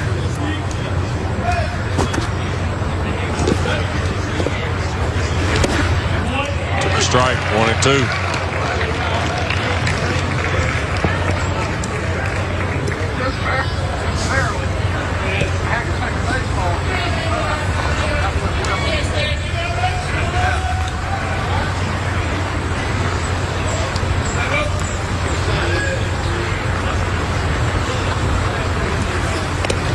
In the dirt, bounces by, and you hear it kick off the screen. 2-2.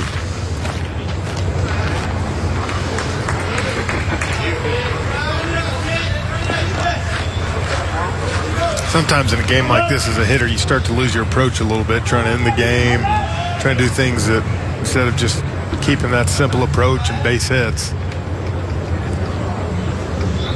See how Wells handles this. 2-2. To center field.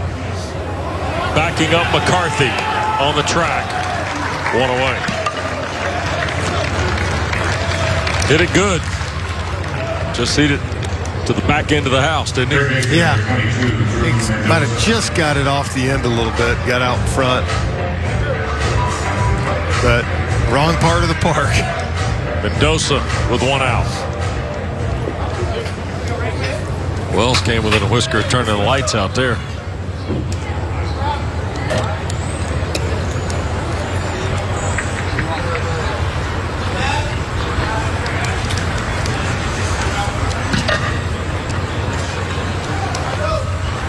So 2 down.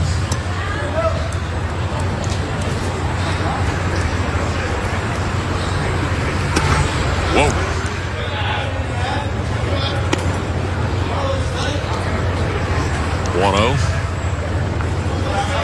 Almost get him. Yep. You can almost book a slider right here, Wes.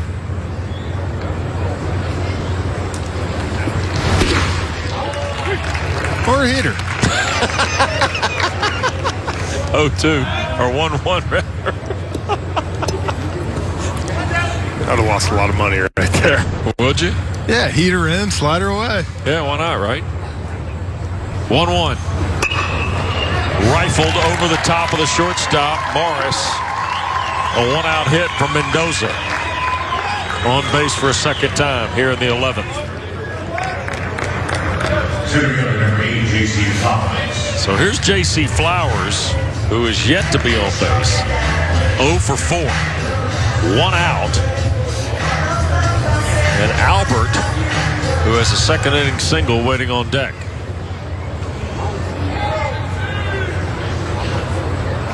You can see Coach O'Connor. It's Abbott's game out there right now. Oh, yeah.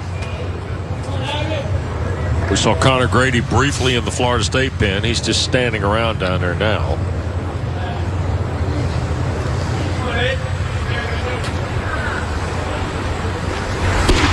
Flowers takes for a strike. Sophomore from the Orlando area, Orange Park and Trinity Christian Academy. There's Brian O'Connor. Well, tons on the line for Virginia, trying to go to a 15th straight NCAA tournament. Cavaliers fighting uphill a little bit with some of these numbers. 85 in the RPI, 54 strength of schedule coming in. 6-10 against the top 50.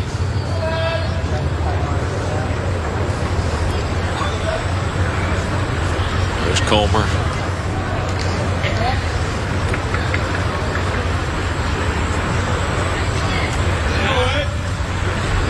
Delivers the signals for Abbott.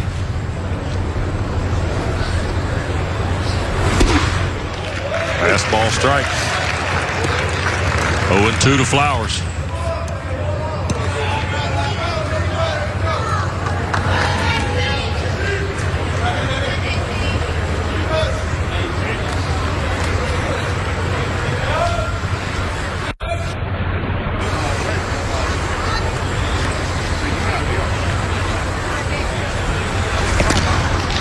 Throw back over, keeps Mendoza around the back.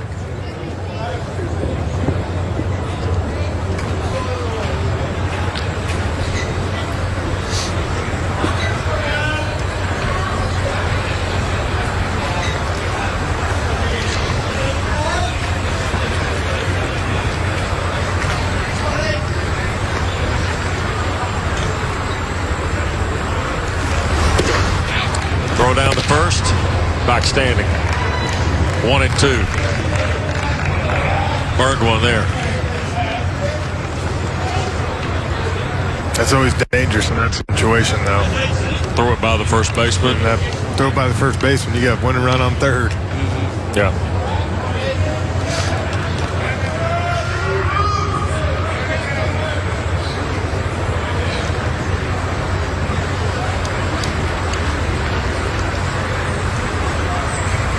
One, two.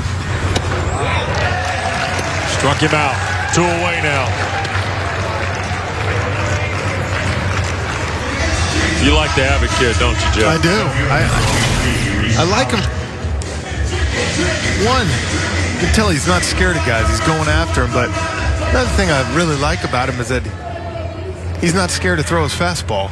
And sometimes you see guys that have great breaking pitches tend to try to continue to go to their breaking pitches. Well, he gets ahead with his fastball and then puts guys away with his breaking pitch.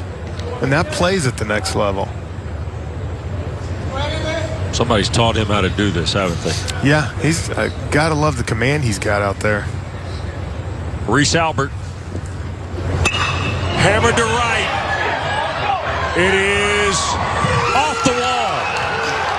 Mendoza will round third, and Florida State wins the game.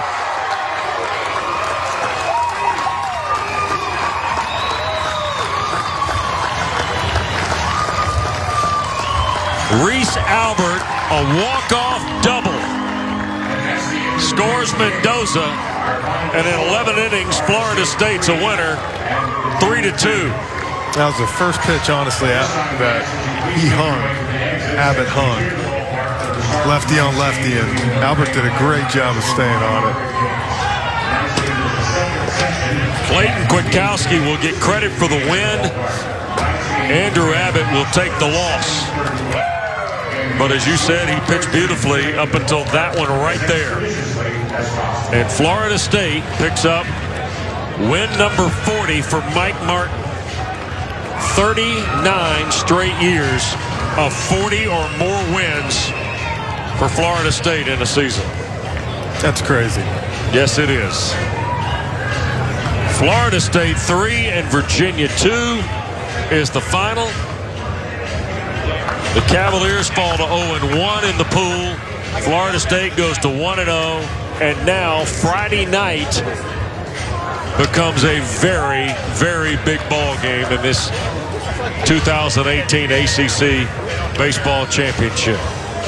Virginia, they played well today, but I'll tell you what, they shot themselves a couple times, Wes. They had 2 or 3 times where they really had an opportunity to put some runs out there, and they just didn't. But you know what? Been a tough year for them, some injuries, losing guys to the draft, but You see Coach O'Connor's team plays tough. Well, hard luck for Virginia. They'll meet NC State Thursday night or Thursday afternoon at 3 o'clock. Florida State moves on Friday night to meet NC State in Pool C. Stay tuned now. Tom Wormy and Nick Green will have us late night from the Durham Bulls Athletic Park. Ball game in about 55 minutes from now. 11 innings of baseball today. Another one-run game for Virginia. This time, Florida State will win it. Reese Albert off the wall in right.